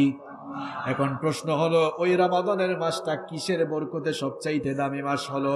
শাহরু রমাদানাল্লাযী উনজিলা ফীহিল কুরআন। শুধুমাত্র কেবলমাত্র কোরআন নাজিল হওয়ার কারণে ওই রমাদানের মাসটি বরকতময় হয়ে গিয়েছে, কারণ বরকতময় কিতাব এই মাসে নাজিল হয়েছে হওয়ার কারণে বছরের অন্যান্য মাসের চাইতে ওই মাসটাকে সবচাইতে বেশি বরকতময়, ওই মাসটাকে সবচাইতে বেশি বরকতময় বানিয়ে দিয়েছেন কি? এবার আমাকে বলেন তো দেখি, সারা বছরের মধ্যে রাতের সংখ্যা কয়টি? রাতের সংখ্যা 365টি। 365টি রাতের মধ্যে সবচাইতে মুবারক, সবচাইতে বরকতময়, সবচাইতে সেরা রাতটার নাম কি? লাইলাতুল। প্রশ্ন হলো, কিসের বরকতে এই রাতটি সবচাইতে দামি রাত হলো? ইন্না আনজালনাহু ফি লাইলাতিল কদর। কারণ এই কদরের রাতে কোরআন নাজিল হয়েছে, এই জন্য এই রাতের এত বরকত হয়েছে। ওই রাতটিকে যারা পেয়ে যাবে, তালাশ করতে গিয়ে ওই রাতটিকে পেয়ে যারা কাজে লাগাতে পারবে, ওই এক রাতে ইবাদত করলে 1000 মাস অর্থাৎ 83 বছর 4 মাসের নেক আমল আল্লাহ আমল নামায় দিয়ে দিবে। ওই একটি রাতের এত বরকত হলো কোন কিতাবের কারণে? খুব ভালো করে শুনেন, কোরআনের বরকতে রমজানের মাস দামি মাস হয়ে গেল কোরআনের কারণে। কদরের রাত সবচাইতে বরকতের রাত হয়ে গেল। আবার চিন্তা করেন, পৃথিবীতে কত ভাষা আছে। আমরা বাংলাদেশের মানুষ বাংলা ভাষায় কথা বলি, আমাদের প্রতিবেশী দেশ ভারতের মানুষ হিন্দি ভাষায় কথা বলে। আবার এক দেশের ভেতরে কত যে ভাষা, ভারতে যারা গিয়েছেন দেখেছেন অনেক ভাষা, সেখানে তামিল, হিন্দি, পশ্চিমবঙ্গ ওয়েস্ট বেঙ্গলে আবার বাংলায় কথা বলে পাকিস্তানের মানুষ, এরা আবার উর্দুতে কথা বলে, সৌদি আরবের মানুষ আরবিতে কথা বলে, কেউ হিন্দি, কেউ সিন্ধি, কেউ ফার্সি, কেউ উর্দু, কেউ চাইনিজ, কেউ রোমানিয়ান, কেউ ইটালিয়ান, এক একজন এক এক ভাষায় কথা বলে। কিন্তু পৃথিবীতে যত ভাষাই থাকুক না কেন, সবচাইতে দামি ভাষার নামটা কি? কারণ এটা আল্লাহর ভাষা, রাসূলের ভাষা, কবরের ভাষা, কোরআন হাদিসের ভাষা, জান্নাতের ভাষা। এখন পৃথিবীর সকল ভাষার চাইতে আরবি ভাষা বরকতময় হলো কেন? ইন্না আনজালনাহু কুরআনান আরাবিয়্যান লাআল্লাকুম তা'কিলুন। রব্বুল আলামিন বলছেন, কোরআন এই আরবি ভাষায় নাজিল হয়েছে, এই জন্য পৃথিবীর সকল ভাষার চাইতে এই বরকতময় ভাষা হলো আরবি ভাষা। আমার বাবারা, আমার ভাইরা, জবাব দেন তো দেখি, রমজানের মাস সবচাইতে দামি মাস হয়েছে কিসের বরকতে? কদরের রাত সবচাইতে দামি রাত হয়েছে কিসের বরকতে? আরবি ভাষা সবচেয়ে দামি ভাষা হয়েছে কিসের বরকতে? আরো কত সহজ করে বুঝাবো দেখেন। এই যে চেয়ারম্যান সাহেব, সভাপতি সাহেব, ওনারা চেয়ারে বসেছেন, আমিও চেয়ারে বসেছি, টেবিলে আমার পা লেগেছে। আপনাদের বাসা বাড়িতে ফার্নিচার আছে, চেয়ার টেবিল আসবাবপত্রে আমার আপনাদের পা লাগে, কিন্তু কেউ কি কখনো সম্মান বা ভক্তি করে চুমু খেয়েছে, সালাম করেছে নাকি? কেউ করে না। কিন্তু কাঠের 2টা টুকরা দিয়ে যখন রেহাল বা বস্তু, কাঠের 2টা টুকরা দিয়ে যখন রেহাল বানানো হয়, আপনারা এটাকে কি বলেন? রেহাল বলেন? রেহাল বানানো হয়, তার উপরে যদি এই মুবারক বরকতময় এই কিতাব কোরআন রাখা হয়, সেটা হাত থেকে পড়লে বা পা লেগে গেলে মানুষ সালাম করে চুমু খায়। বলেন তো কিসের বরকতে? কারণ কাঠের টুকরা ছোট হতে পারে, কিন্তু তার উপরে বরকতময় এই কিতাব রাখা হয়েছে। আমরা কাপড় চোপড় পরিধান করি, আমাদের আলনা আলমারিতে ওয়ার্ড্রোবের ভেতরে অনেক কাপড় রয়েছে। টান দেওয়ার সময় কোনো কাপড় যদি পায়ের তলায় পড়ে যায়, কেউ হাতে নিয়ে সালাম করে না, চুমু খায় না, বুকের সঙ্গে জড়িয়েও ধরে না। কিন্তু কোরআনুল কারীমকে যখন ছোট্ট একটি কাপড়ের টুকরা দিয়ে পেঁচিয়ে ফেলা হয়, সেটা যদি কারো হাত থেকে পড়ে যায়, সঙ্গে সঙ্গে মানুষগুলো মুখের সামনে নিয়ে চুমু খায় ভক্তি করে। কারণ কাপড়টা ছোট হতে পারে, কিন্তু যে কিতাবের বরকত, যে কিতাবের ছোঁয়া লেগেছে, সেই কিতাবের নামটা কি? কোরআনের কারণে যদি একটা মাস বছরের সবচেয়ে দামি মাস হয়ে যায়, কোরআনের কারণে যদি একটি রাত বছরের সবচেয়ে দামি রাত হয়ে যায়, কোরআনের কারণে যদি একটি ভাষা পৃথিবীর সবচেয়ে দামি ভাষা হয়ে যায়, কোরআনের কারণে যদি ছোট্ট একটি কাপড়ের দাম এত বেড়ে যায়, কোরআনের কারণে যদি ছোট্ট 2টা কাঠের টুকরার মর্যাদা বেড়ে যায়, আমি আপনি যদি এই কিতাবের তেলাওয়াতটা শিখি, এই কিতাবটাকে বুঝি, এই কিতাবের রঙে নিজেদের জীবনটাকে রাঙিয়ে দেই, আপনার আমার জীবনটাকে বুঝি বরকতময় করা হবে না? আমরাও যদি এই কিতাবটাকে আমাদের জীবনের সঙ্গে জড়িয়ে ফেলি, নবীজি কি বলেছেন দেখেন, মুসলিম শরীফের হাদিস, ইন্নাল্লাহা ইয়ারফাউ বিহাদাল কিতাবি আকওয়ামান ওয়া ইয়াদাউ বিহি আখারিন।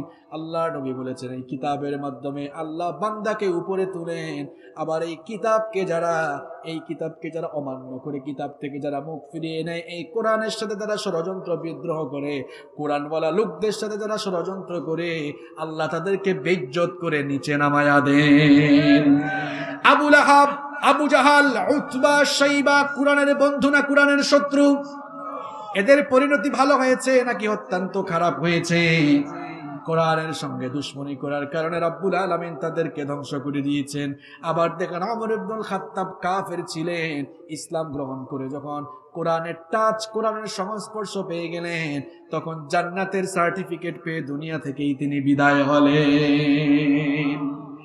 আপনি কোরআনের হয়ে যান, জীবনটাকে কোরআনের রঙে রঙিন করে ফেলেন।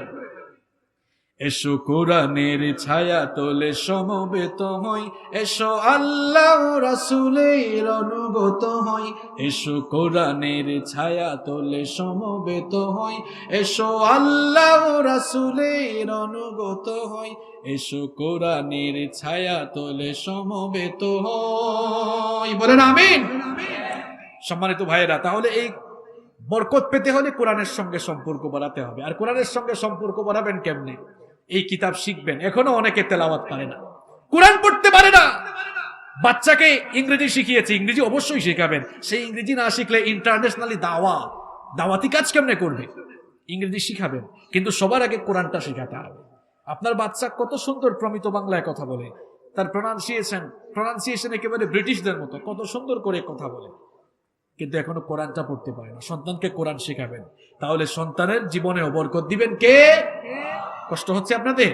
আমরা শেষের দিকে চলে আসছি, উঠবেন না কেউ। নাম্বার 5, জীবনে বরকত পেতে হলে 5 নাম্বার, নিজেদের জীবনে সালামের প্র্যাকটিস করতে হবে। সালাম, কারণ সালামের মধ্যে বরকত লুকিয়ে আছে। আমাকে একটা সালাম দেন আপনারা সবাই। আমি সালাম নেওয়ার জন্য এটা করি নাই, শিক্ষা দেওয়ার জন্য বলছি। বলেন তো এখানে বরকত কোনো শব্দ আছে কিনা সালামে? আছে? আছে কোথায়? আসসালামু আলাইকুম ওয়া রাহমাতুল্লাহি ওয়া। আচ্ছা, আপনাকে কেউ যদি সালাম দেয়, আপনি যদি কাউকে সালাম দেন, সে কি বলে এরকম বলবে? এরকম কেউ যদি বলে, সে গুনাহগার হবে, ওয়াজিব তরক করবে।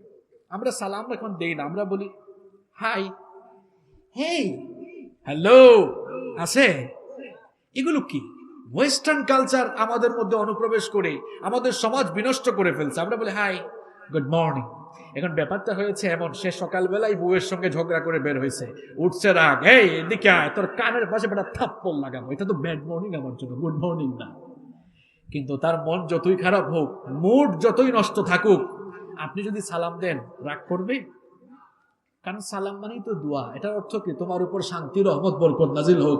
সেও বললো ওয়া আলাইকুমুস সালাম ওয়া রাহমাতুল্লাহি ওয়া বারাকাতুহু, তোমার উপরও শান্তি, রহমত, বরকত নাজিল হোক। সুবহানাল্লাহ। সালামের 4টা ফায়দা আছে। কয়টা ফায়দা?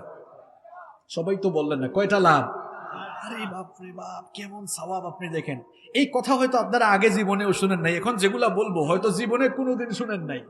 সালামের 4টা লাভ। কয়টা লাভ?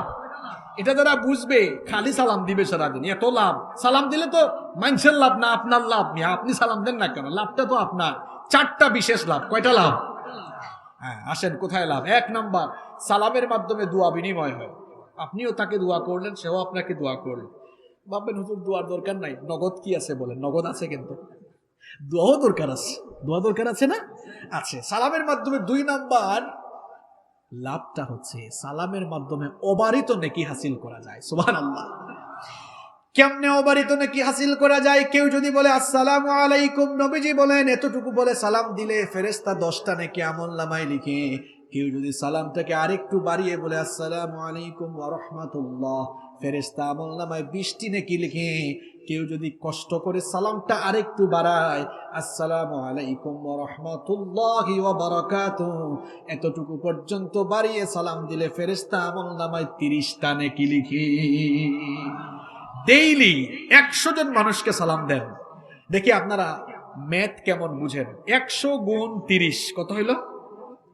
কত হইল? 3000। দেখছেন অবস্থা? 100 জনকে সালাম দিলাম, 3000 নেকি নিয়ে নিলাম। সুবহানাল্লাহ। অনেকে আছে সালাম নেন, আমি কোনো সালাম দিব? আমি তো হচ্ছি এই এলাকার গণ্যমান্য ব্যক্তি, আমার মুরব্বী বাবারা, আপনারা আমার বাবার সমান, বাবা সমতুল্য, কিছু মনে করেন না। আমি দেখছি একটু অ্যাডাল্ট হয়ে গেলে মানুষ একটু ভাবসাবে থাকে, সালাম দেয় না। এরকম এক চাচা একবার কিছু যুবক পাশ দিয়ে হেঁটে যাচ্ছে, সালাম দেয় নাই, বলে এই তোর বাপের নাম কি রে, তোর বাপ কি আদব কায়দা শেখায় নাই বেটা, সালাম দেশ নাই আমারে, দেখোস নাই আমারে? হ্যাঁ। এখন চাচা আপনি তাকে ধমক না দিয়ে, কথাটা বুঝেন, ধমক না দিয়ে আপনি যদি তাকে দেখা মাত্রই বলতেন আসসালামু আলাইকুম, দেখতেন পরের দিন আপনারে দেখলে সে তার ফ্রেন্ডদেরকে বলতো ভাই রেডি হয়ে, এই চাচা কিন্তু সাংঘাতিক, দেখলে আগে সালাম দেয়, চাচা আসলে কিন্তু আগে সালামটা দেওয়া লাগবে। তাহলে একদিন তারে সালাম দিয়া আবার আগে সালাম দিলে সব আপনি বেশি পাবেন, অহংকার মুক্ত হয়ে গেলেন। এবং নবীজি বলেছেন আগে যারা সালাম দেয় এরা কিয়ামতে আমার বেশি কাছে থাকবে। সুবহানাল্লাহ। আগে সালাম দিয়া সওয়াবও কামাইলেন, আর ওই যুবকটাকে সালামের তালিম শিক্ষাটাও দিয়ে দিলেন। তাহলে সালাম আমরা দিব তো সবাই। আপনি কি কখনো আপনার ছেলে মেয়েকে সালাম দিয়েছেন? বলছেন আব্বু আসসালামু আলাইকুম, আম্মু আসসালামু আলাইকুম, বলছেন না? কয় আমি কেন দিব, আমার ছেলে মেয়ে না আমারে দিবে, আমি তো বাপ, আমারে না দিবে। আপনি দিয়ে দেখেন, একদিন দিবেন, আর কোনোদিন দেওয়ার সুযোগই পাবেন না আপনি। আমার নবীজির স্বভাব চরিত্র কেমন ছিল, নবীজিকে কেউ জীবনে কোনোদিন আগে সালাম দিতে পারে নাই। সুবহানাল্লাহ। তিনি নিয়েছেন না দিয়েছেন? দিয়েছেন না নিয়েছেন? বাসায় ভাবিকে গিয়ে সালাম দিয়েন, আপনারা তো সালাম দেন না, আপনারা তো বলেন না আমি জামাই, আমি হাজবেন্ড, আমি কেন দিব। আজব। আপনি বউকে সালাম দেন, দেখবেন রাগ করে বসে আছে, গিয়ে বলবেন আসসালামু আলাইকুম। রাগ করলেও তো তোমারে ভালো লাগতেছে, সুন্দর লাগতেছে, একটু প্রশংসা করে। অনেকে প্রশংসা করে না, অনেকে প্রশংসা করে না, নিজের বউয়ের সাথে সুন্দর করে কথাও বলে না। এই গাজীপুরে মার্কেটে দোকান আছে, কষ্ট হচ্ছে না তো আপনাদের? মার্কেটে দোকান আছে, শপিং কমপ্লেক্সে কাপড়ের দোকান। এখন কাপড়ের দোকানের সামনে দিয়ে কিছু আপু হেঁটে যাচ্ছে, আপু আপু আসেন আসেন, চমৎকার চমৎকার ড্রেস রয়েছে, ড্রেস দেখাচ্ছে। বউ ফোন করেছে, এই তুমি ফোন করার সময় পাও না, ঝামেলা কর, ফেঁকো। বউকে ঝাড়ি দিল, বললো আপু এটা নেন, খুব মানাবে, একেবারে ফ্যান্টাস্টিক লাগে। যার সাথে মধুর সুরে কথা বলা দরকার তার সাথে বললো না। এটা শুধু ভাইদেরকেও তো দোষ দিয়ে লাভ নাই, বোনদের কথাও তো কিছু বলতে হয়। বাড়িতে রান্না করছে, হাজব্যান্ড অফিস থেকে কল দিয়েছে, কি গো কি করছো, হ্যাঁ রান্না করেছো, খেয়েছো কিছু, সুন্দর করে বলছে আদরের ভাষায়। আচ্ছা একটু বলো কি রান্না করছো, কি করছো। সে তখন বলে হ্যাঁ ফোন দেওয়ার টাইম পাও না, দেখো না তোমার জন্য কামলা পেটির মতো রান্না করতেছি, ফোনটা কখন। বউ ঝাড়ি দিল। কিছুক্ষণ পর পাশের বাড়ি ভাই একটা আসছে, ভাই কি বাড়িতে আছেন? না তোমার ভাই তো বাড়িতে নেই। ও ভাবি কেমন আছেন? আরে ভাই বলিও না, ভালো আছি, কি অবস্থা তোমার? এখন মধুর সুরে আলাপ হইলো, যার সাথে আলাপ করা দরকার তার সাথে করলো না। কি বললেন, এরকম আছে আছে? আহা, হাজবেন্ড ওয়াইফ একজন আরেকজনের জন্য ভালোবাসাটা উজাড় করে দেন, দেখবেন দাম্পত্য জীবনে বরকত দিয়ে দিবেন। কি অনেকে আছে বউ পিটায়, এরা হচ্ছে পৃথিবীর সবচেয়ে বড় অমানুষ, সবচেয়ে বড় অমানুষ। বউ পিটায় এরকম গাজীপুরে নাই, আপনারাই বলছেন, আমার কোনো দোষ নাই। আমরা এই কাজ করব না। স্ত্রীদেরকে ভালোবাসবেন, মহব্বত করবেন, দেখবেন আপনার পরিবারে বরকত দিবেন কে। শোনেন, যারা স্ত্রীকে ভালোবাসে না এদের চেহারা দেখলেই বোঝা যায়, কারণ খাবার দাবার তো ভালো খায় না, এই জন্য স্বাস্থ্যের উন্নতি না অবনতি, অবনতি দেখলেই বোঝা যায়। কারণ বউকে তো জ্বালাতন করে। বউ বলে শোনেন, বউ কিন্তু ঘরের রানী ভাই, বউরে কষ্ট দিলে কিন্তু আপনার অবস্থা খারাপ। ভালো ভালো আইটেম রান্না করে আনবেন, লবণ লাগবে না, তরকারি স্বাদ হবে না, চেহারার অবস্থা খারাপ হয়ে যাবে। বউকে ভালোবাসবেন, দেখবেন খাদ্যেও পুষ্টি, শরীরেও পুষ্টি, জীবনেও পুষ্টি। সুবহানাল্লাহ। নবীজির ফ্যামিলিতে এটাই ছিল। আম্মা জান আয়েশা রাদিয়াল্লাহু আনহা বলেছেন, আমাদের ঘরে খুব একটা দৌলত ছিল না, কিন্তু ঘরটা ভালোবাসা দিয়ে পরিপূর্ণ ছিল। সুবহানাল্লাহ। ভালোবাসবেন, ভাবিকে সুন্দর নামে ডাকবেন। বউ এত সুন্দর করে সাজে, বলে না ওগো তোমাকে না খুব সুন্দর লাগছে, এটা বলে না। আবার আপুটাকে পাইলে, আপু আপনাকে কিন্তু ভালো, আবার ফেসবুকে ফটো দেখলে তো বাপরে বাপ, আপু হ্যাপি লাগতেছে, জোস জোস লাগতেছে একদম। এখন ওই আপুর হাজবেন্ড আবার কমেন্ট দেখে বলতেছে ভাই থ্যাংক ইউ। এখন তো থ্যাংক ইউ বলে না, থ্যাংক ইউ বলে। এখন দেখেন কার জোস কে খায়। অনেকে আছেন যে নিজের বউয়ের ফটো ফেসবুকে আপলোড করে, এরকম আছে না? কি আজীব অবস্থা। আপনার বউয়ের বিউটি সব আপনার জন্য, আপনি দেখেন। আপনার তো একটু হায়া শরমও নাই, আপনার বউকে আপনি মানুষ দেখান। আচ্ছা বলেন তো, বউ নিজের সম্পদ না জনগণের সম্পদ? একটু লজিকে আসি আমরা। বউ নিজের সম্পদ না জনগণের সম্পদ? ফেসবুকটা নিজের না পাবলিক সাইট? তাহলে পার্সোনাল জিনিসটা, বউ তো পার্সোনাল, আপনারাই বললেন, পার্সোনাল জিনিসটা পাবলিক সাইটে দিয়া কি প্রমাণ করলেন? বউটাকে কি জনগণের সম্পদ বানিয়ে ফেলেছেন নাকি? হায়া শরম থাকলে এখানে বসে কইলেন না, মানুষ দেখে ফেলবে। বাড়িতে যাওয়ার সময় টাইমলাইনে ঢুকে ডিলিট করে দিবেন, রিমুভ করে দিবেন কি কষ্ট পাইছেন নাকি আপনারা? সালামের কয়টা লাভ?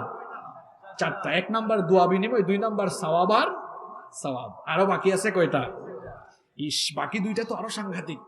3 নাম্বার হচ্ছে সালামের 3 নাম্বার উপকার হচ্ছে সালাম যে ব্যক্তি দিবে তার উপরে এবং যাদেরকে দেওয়া হবে তাদের উপরে বরকতের বৃষ্টি নাজিল হবে। এটা আমার কথা না, আনাস বিন মালিক রাদিয়াল্লাহু আনহু, নবীজির খুব প্রিয় সাহাবী। নবীজি একদিন বললেন, আনাস তুমি কি ঘরে ঢোকার সময় সালাম দাও? শোনো, ঘরে ঢোকার সময় সালামটা দিয়ে দিও, তাহলে তোমার উপরে আর তোমার ঘরের উপরে আল্লাহর রহমতের বাড়িধারা বর্ষণ হবে। 4 নাম্বার বেনিফিট, 4 নাম্বার লাভটা কি? সালাম দিলে আপনার এবং যাদেরকে দেন তাদের জিম্মাদার হয়ে যান স্বয়ং কে? দেখেন ভাই, আমরা অনেকে বডিগার্ড নিয়ে ঘোরাঘুরি করি, তাই না? বডিগার্ড নিয়ে, এই যে দেখেন না, লার্স ভিক্স একটা মারা গেছে 3-4 সপ্তাহ আগে, সুইডিশ কার্টুনিস্ট অ্যাক্সিডেন্ট করে মারা গেল না? দেখেন 2007 সালে নবীজির কার্টুন এঁকেছিল। নবীজিকে বেজ্জত যারা করেছে, আল্লাহ এগুলোকে দুনিয়ায় বেজ্জত করেছে, দুনিয়ায় আল্লাহ বেজ্জত করে ছেড়েছে। আপনি ইতিহাস পড়ে দেখেন, যারাই বেজ্জত করেছে তারা দুনিয়া। ইমানুয়েল ম্যাক্রো অলরেডি 2-3 বার জনসম্মুখে থাপ্পড় খেয়েছে। ফেরেশতাদের তারে কেমন থাবড়া এটা আল্লাহ ভালো জানে, ফেরেশতা তো এখনো পায় নাই। লার্স ভিক্স, আচ্ছা আমার বাড়ি তো সিলেটে, আমি তোরা সিলেটি ভাষা কইলিতাম নি? হ্যাঁ, এত সময় তো প্রমিত বাংলায় কইলাম, মানে এত সময় প্রমিত বাংলা বলেছি, এখন তোরা সিলেটি কইলাই। এই যে শরীরের মধ্যে বা ঘাড়ে বা মাথায় ব্যথা হলে মলম লাগায়, এটাকে আমাদের সিলেটে, আমরা সিলেট আঞ্চলিক ভাষায় এটারে বিক্স হয়, বিক্স। আপনাদের গাজীপুরে কি বলে আঞ্চলিক ভাষায়? হ্যাঁ, বিক্স বলেন না? আচ্ছা যাই হোক, তো হে তার নাম বিক্স রাখি দিছে, রাখি দোকদের, অর্থাৎ সে তার নাম ভিক্স, তার কে রাখছে আল্লাহ জানে, আপনারা জানেন। আচ্ছা, নবীজিকে আমরা দল মত নির্বিশেষে ভালোবাসি কম না বেশি? আমার দেশের আওয়ামী লীগের মানুষ, বিএনপির মানুষ, যে দল করে, এটার রাজনীতির কারণে করে, কিন্তু ইসলামের বেলায় কিন্তু সবাই এক কাতারে থাকে, ঠিক কি না? আপনারা দেখবেন রাজনীতি যার করে, কিন্তু মাহফিলে দেখবেন সবাই চলে আসে কি আসে না? সব দলের ভালোবাসা আছে, সবার অবদান এই দেশে আছে। ইসলামের জন্য, দেশের জন্য বঙ্গবন্ধুর অবদান আছে, সব দলেরই আছে। বঙ্গবন্ধু কি ইসলামিক ফাউন্ডেশন প্রতিষ্ঠা করেননি? করেছেন। এমনকি এই যে মুজিব কোট এখন মানুষ গায়ে দিচ্ছেন আমাদের দেশে অনেকে। আপনারা কি জানেন বঙ্গবন্ধু শেখ মুজিবুর রহমান সাহেব এটি কার কাছ থেকে উপহার পেয়েছিলেন? আল্লামা শামসুল হক ফরিদপুরি রহমতুল্লাহ আলাইহির কাছ থেকে পেয়েছিলেন। আপনারা বঙ্গবন্ধুর জীবনী পড়বেন, অনেক কিছু জানতে পারবেন। শামসুল হক ফরিদপুরি রহমতুল্লাহ আলাইহি অনেক বড় আলেম, এবং তিনি বাংলাদেশ আওয়ামী লীগের এক সময়কার দায়িত্ববানও ছিলেন, আপনারা এটা অনেকে জানেন। তো যাই হোক, আমি সেদিকে যাচ্ছি না। তিনি একবার গেলেন, গিয়ে বললেন, হুজুর আপনাকে তো এই কালো কুর্তাতে ভালো লাগতেছে। তিনি বললেন, তাই? তোমার পছন্দ হয়েছে, নিয়ে যাও। তখন থেকে তিনি গায়ে দিলেন। তো ইসলামের প্রতি ভালোবাসা এই দেশের সবারই আছে না নাই? কারণ আমরা রাজনীতির জায়গায় রাজনীতি করে, কিন্তু ইসলামের বেলায় কিন্তু আমরা রাজনীতি ভুলে গিয়ে সবাই এক হয়ে যাই, ঠিক কি না? কারণ ইসলামটা আমাদের সবার, রাজনীতি যার ইসলাম সবার, ঠিক কি না? এই যে লার্স ভিক্স 2007 সালে নবীজির কার্টুন এঁকেছিল। আচ্ছা, আপনাদের কাছে কি এটা ভালো লাগছে? কারণ আমরা তো আমাদের নবীজিকে প্রাণের চেয়ে বেশি ভালোবাসি। আপনারা বলেন তো, আজ পর্যন্ত পৃথিবীতে কোনো মুসলমান কোন বৌদ্ধের কার্টুন বানিয়েছে? কোন ঠাকুরের কার্টুন বানিয়েছে? আপনাকে কি ইসলাম এটা শেখায়? কোন অমুসলিমের গায়ে হাত দেওয়া তো দূরের কথা, তাকে আপনি গালিও দিতে পারবেন না। যদি গালি দেন, তার উপাসনালয়ে হামলা চালান। ইসলামের শিক্ষায়, ইসলামের দীক্ষায় আদৌ আপনি দীক্ষিত হতে পারেন না। আমার ইসলাম আমাকে এটা শিখিয়েছে, অমুসলিমকে নিরাপত্তা দাও, তাকে সম্মান করো, তার জানমালের হেফাজত করো। খবরদার, নবীজি বলেছেন, তার উপাস্যকেও গালি দিও না, কারণ তুমি তার উপাস্যকে গালি দিলে সেও তোমার উপাস্যকে, তোমার আল্লাহকে গালি দিয়ে বসবে। এই জন্য নিষেধ করেছেন মুহাম্মদ সাল্লাল্লাহু। এই লার্স ভিক্সের কথা বলছিলাম। আপনারা জানেন 2007 সালে নবীজির কার্টুন আঁকলো। এরপরে মানুষের রোশানল থেকে বাঁচার জন্য 2007 সাল থেকে পুলিশি পাহারায়, পুলিশি প্রোটেকশনে সে চলাফেরা করতো। আপনারা বিবিসি, CNN সহ বিশ্ববিখ্যাত সবগুলো গণমাধ্যমে এগুলো পড়েছেন। তো সে মানুষ যেন তাকে হামলা না করতে পারে, কাছে না পায়, পুলিশি পাহারায় চলাফেরা করলো। আচ্ছা বলেন তো, পুলিশি পাহারায় না হয় সে মানুষের রোশানল থেকে বাঁচবে, কিন্তু আল্লাহর গজব থেকে কি গোটা দুনিয়া জুড়ে বডিগার্ড লাগাইলেও বাঁচা যাবে? আসতে বলতেছেন কেন, বাঁচা যাবে? তো এই লার্স ভিক্স পুলিশি পাহারায় খুব বুক ফেলায় চলাফেরা করতো। এই তো 3-4 সপ্তাহ আগে অ্যাক্সিডেন্ট করে আগুন ধরে গাড়িতে পুড়ে মারা গেল। কয়েকটা গণমাধ্যমে দেখেছি ফায়ার সার্ভিস যখন আগুন নেভাতে গিয়েছে, আগুন নাকি আরো তেজ নাকি আরো বেড়েছে। আল্লাহু আলাম, আল্লাহ ভালো জানেন। আল্লাহর গজব তো আসতেও পারে, কারণ আগুনের তেজ বাড়ানোর মালিক কে? আগুনের তেজ কমায় দেওয়ার মালিক কে? ওইদিকে তো ইব্রাহিম নবীকে আগুনের কুণ্ডে ফেলানো হলো, তাও তো তার কিছুই হয় নাই, বাঁচিয়ে দিয়েছেন কি? তাহলে আগুনের তেজ আল্লাহ বাড়াইতে চাইলে আপনি পানি দিয়া কমাইতে পারবেন? পারবেন না। এখান থেকে আমাদের জন্য একটি বিরাট শিক্ষা আছে।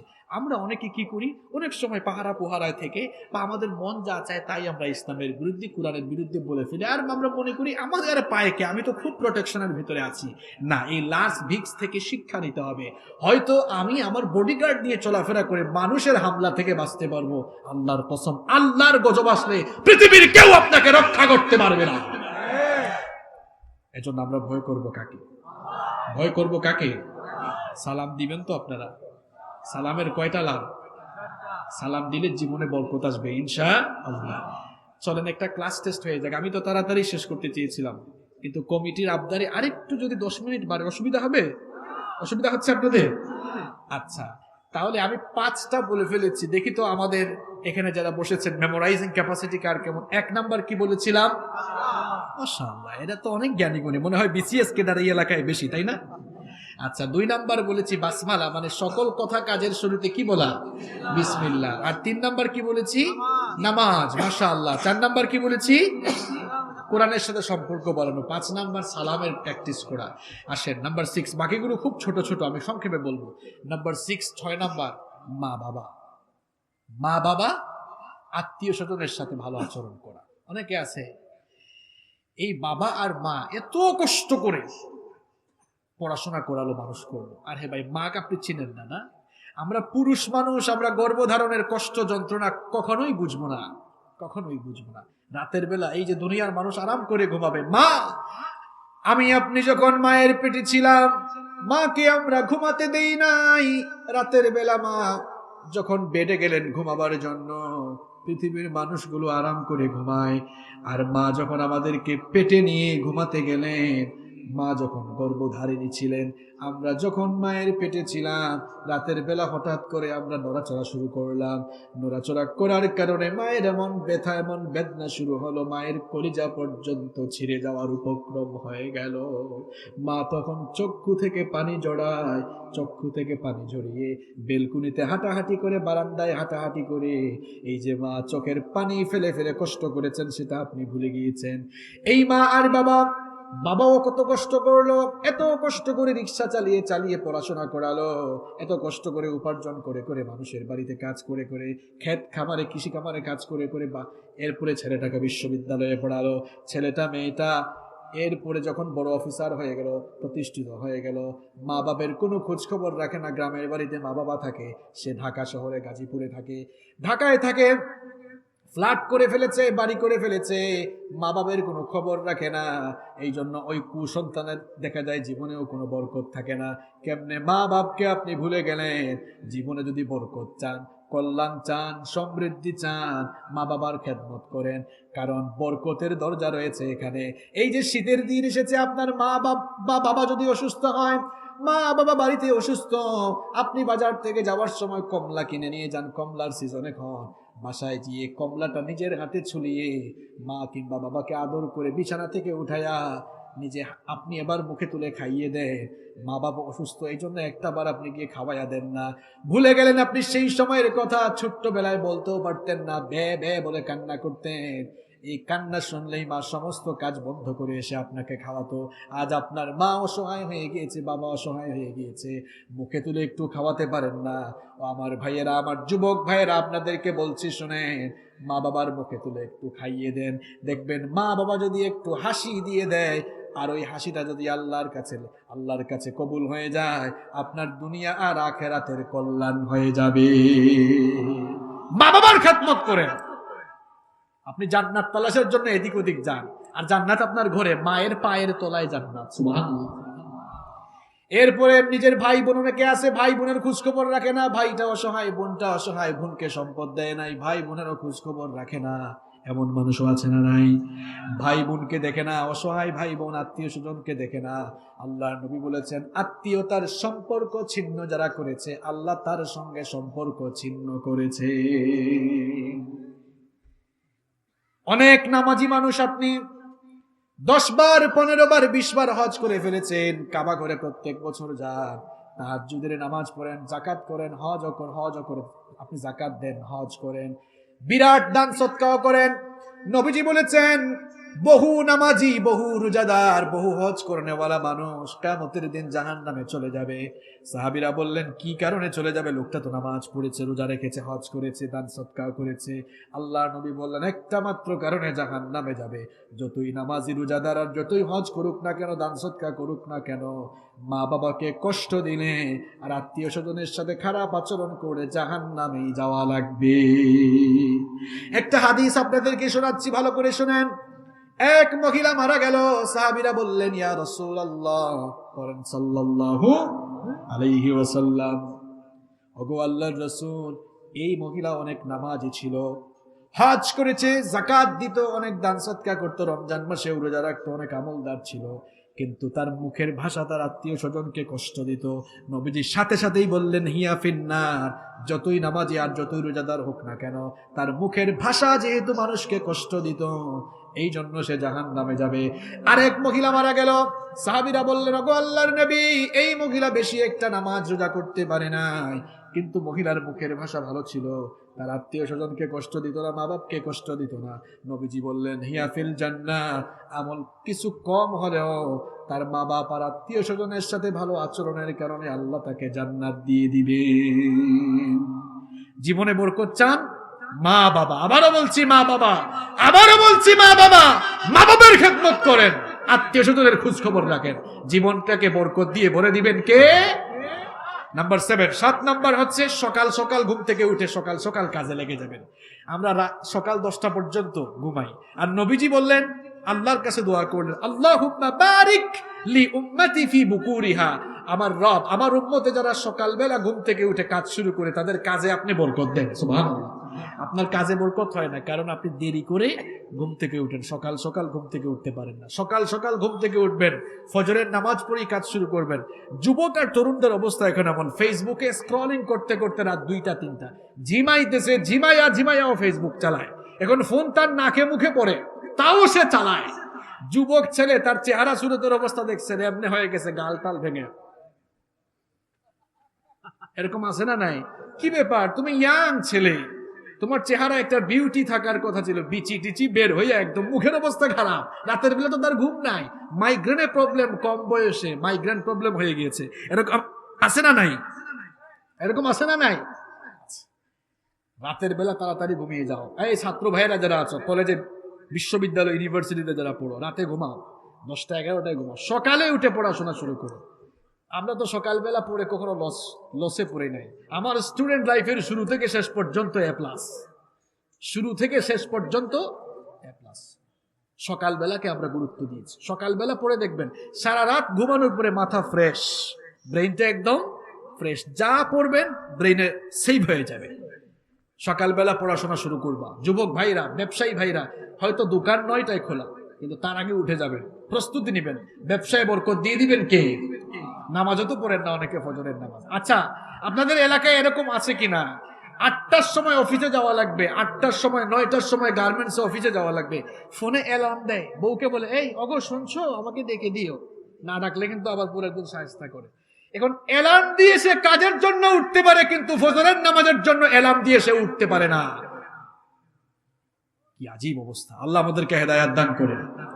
নাম্বার 8 নাম্বার হচ্ছে আল্লাহর উপরে ভরসা করা। এখন আল্লাহর উপরে ভরসা মানে এই না যে ভরসা করে বসে থাকলাম, আল্লাহ খাবার দাবার এনে দিবেন। ব্যাপারটা কি এমন? একটা ঘটনা মনে পড়ে গেল, বলবো। এক লোক উট নিয়ে এসেছিল, উট না বেঁধে মসজিদে ঢুকলো। নবীজি বললেন, এই তুমি উট না বেঁধে মসজিদে ঢুকলা কেন?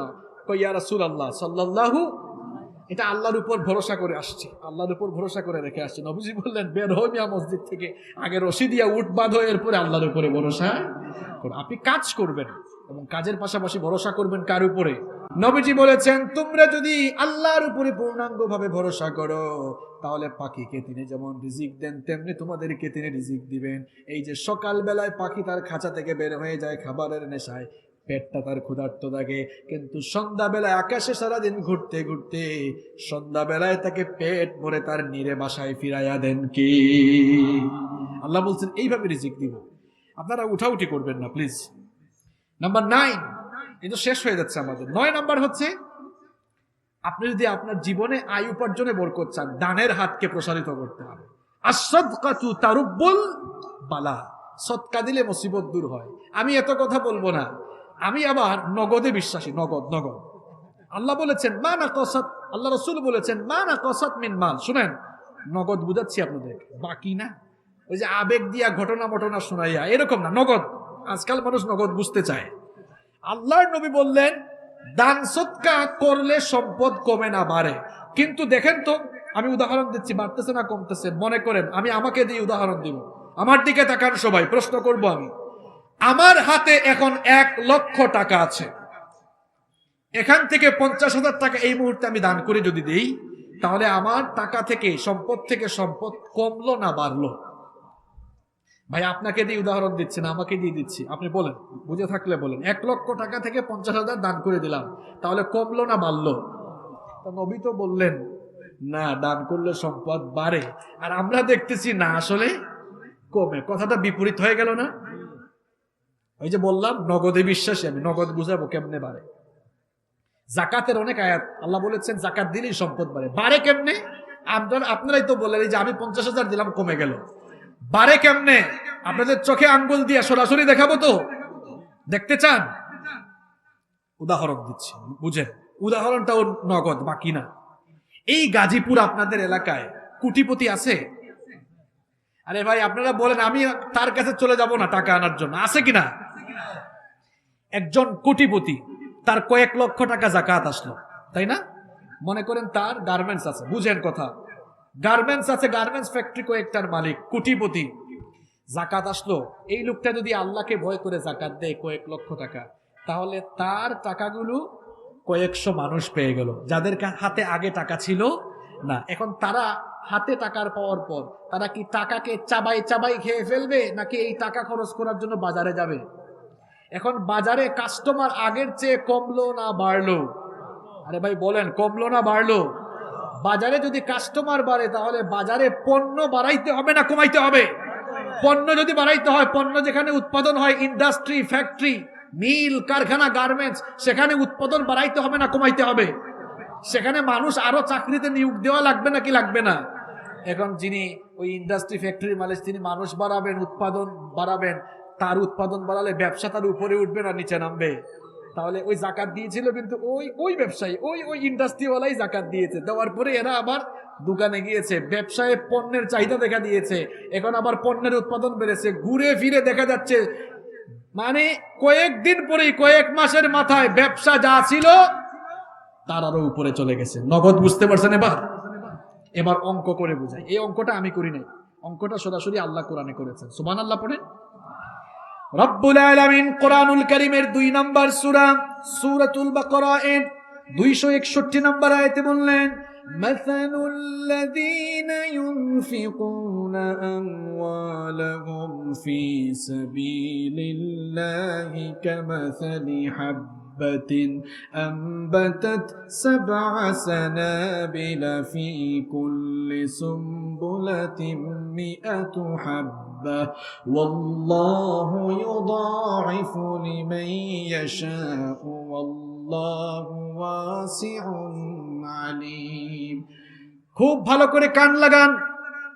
আল্লাহ তাআলা বলছেন, আল্লাহর রাস্তায় যারা তাদের টাকা পয়সা, ধন দৌলত খরচ করে, তাদের উপমা, তাদের এক্সাম্পল, তাদের উদাহরণ হলো একটি বীজের মতো। কিসের মতো? বীজ। জুড়ে বলেন, কিসের মতো? বীজ। আমাদের সিলেটে ধান, মানুষ যখন ধান চাষ করে, চাষিরা ধানকে পানিতে ভিজায়, এরপরে এই ধানগুলা জমিনের মধ্যে ছিটায়, এটাকে জ্বালা বলে। আপনাদের গাজীপুরে কি বলেন? ওই আল্লাহ বলছেন আল্লাহর রাস্তায় যারা দান করে এদের উদাহরণ একটা জ্বালার মতো। কিসের মতো? বুঝেন বুঝেন। আল্লাহ বলছেন একটা জ্বালার মতো, বীজের মতো। এবার বলেন তো, লিখে বলেন, লিখে বলেন। একটা জ্বালার মতো, বীজের মতো। এবার বলেন তো, একজন চাষি ভাই যদি একটা বীজ, একটা জ্বালা ফালায়, সেখান থেকে কয়টা ধানের গাছ হয়? কথা বলেন, কয়টা ধানের গাছ? একটা ধানের গাছ হওয়ার পরে ওই ধানের গাছ থেকে কি একটা ধান হয় নাকি শত শত ধান হয়? শত শত ধান হয়। আল্লাহ তাআলা বলছেন আমার রাস্তায় যারা ধন সম্পদ খরচ করে, উদাহরণ বীজের মতো, জ্বালার মতো, যেটাকে বপন করা হলে 7টি দানা হয়, আর 7টি দানা থেকে 700টি শীষ উৎপন্ন হয়।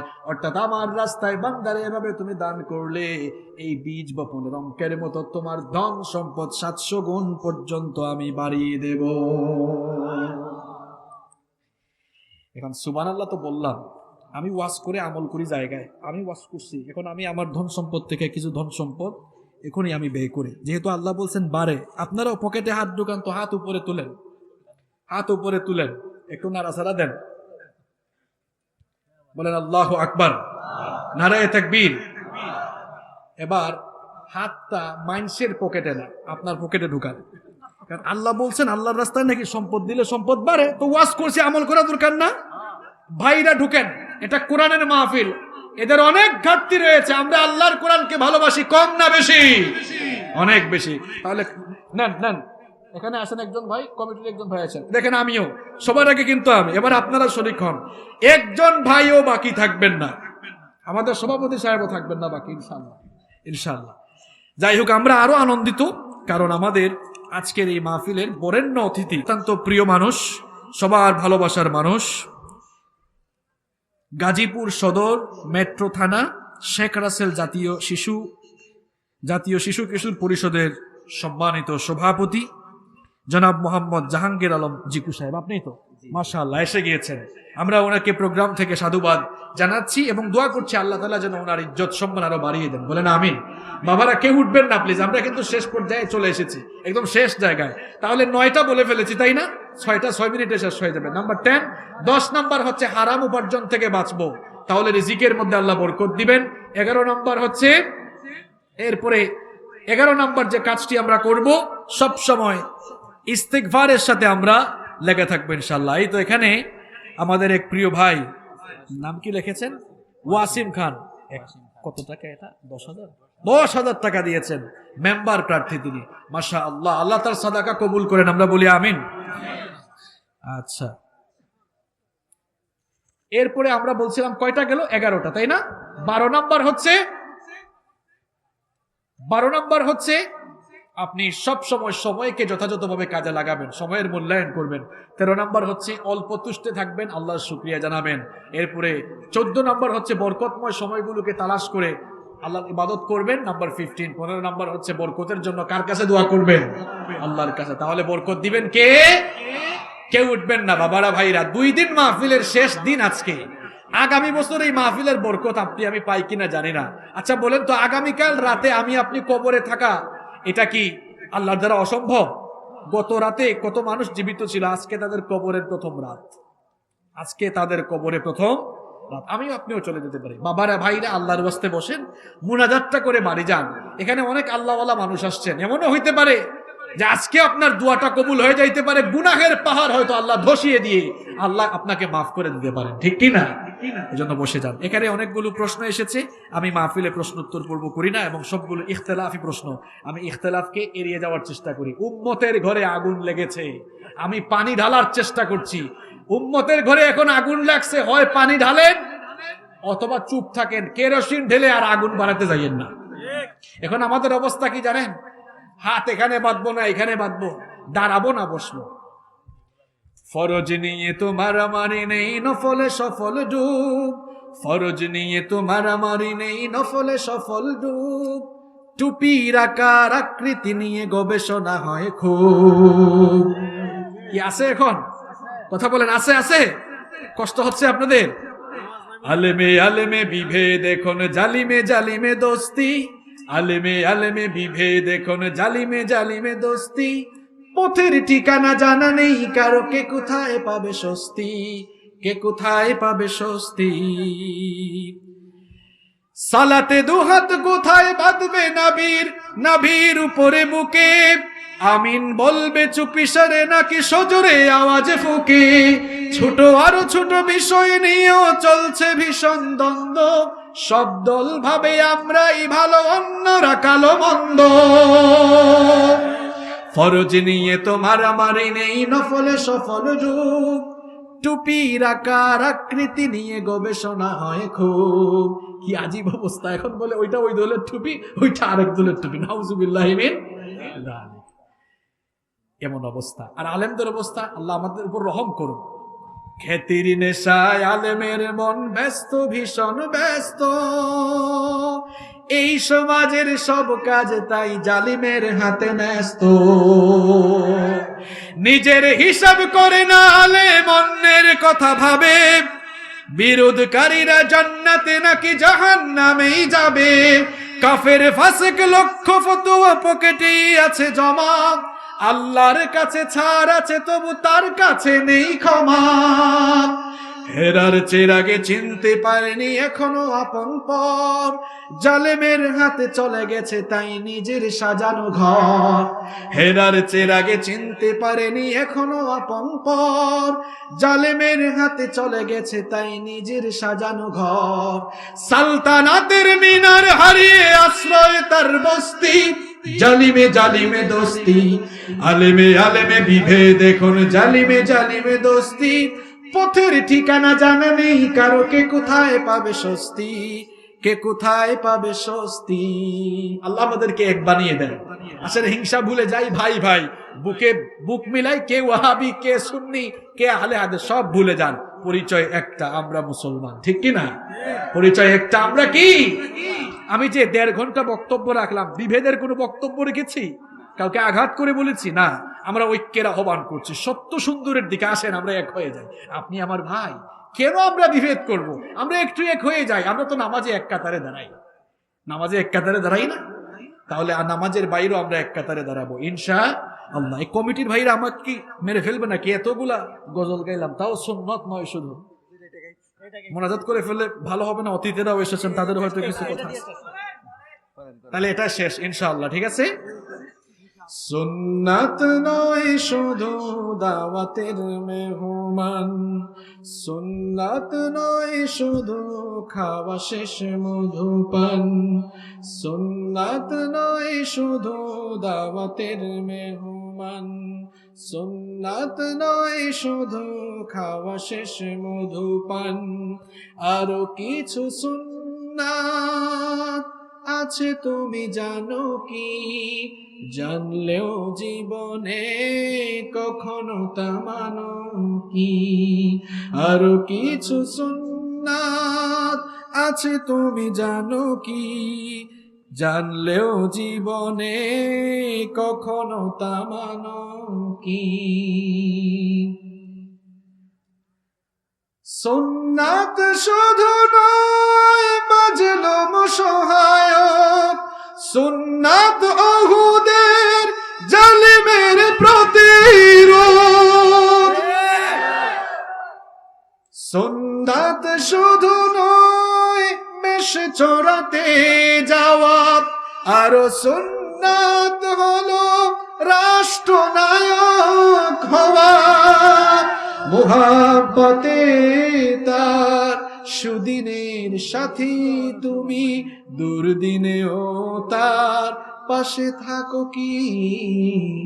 আরো কিছু সুন্নাত আছে তুমি জানো কি? জানলেও জীবনে কখনো তা মানো কি? আরো কিছু সুন্নাত আছে তুমি জানো কি? জানলেও জীবনে কখনো তা মানো কি? সবাই একটা তাকবীর দেন, লিল্লাহি তাকবীর।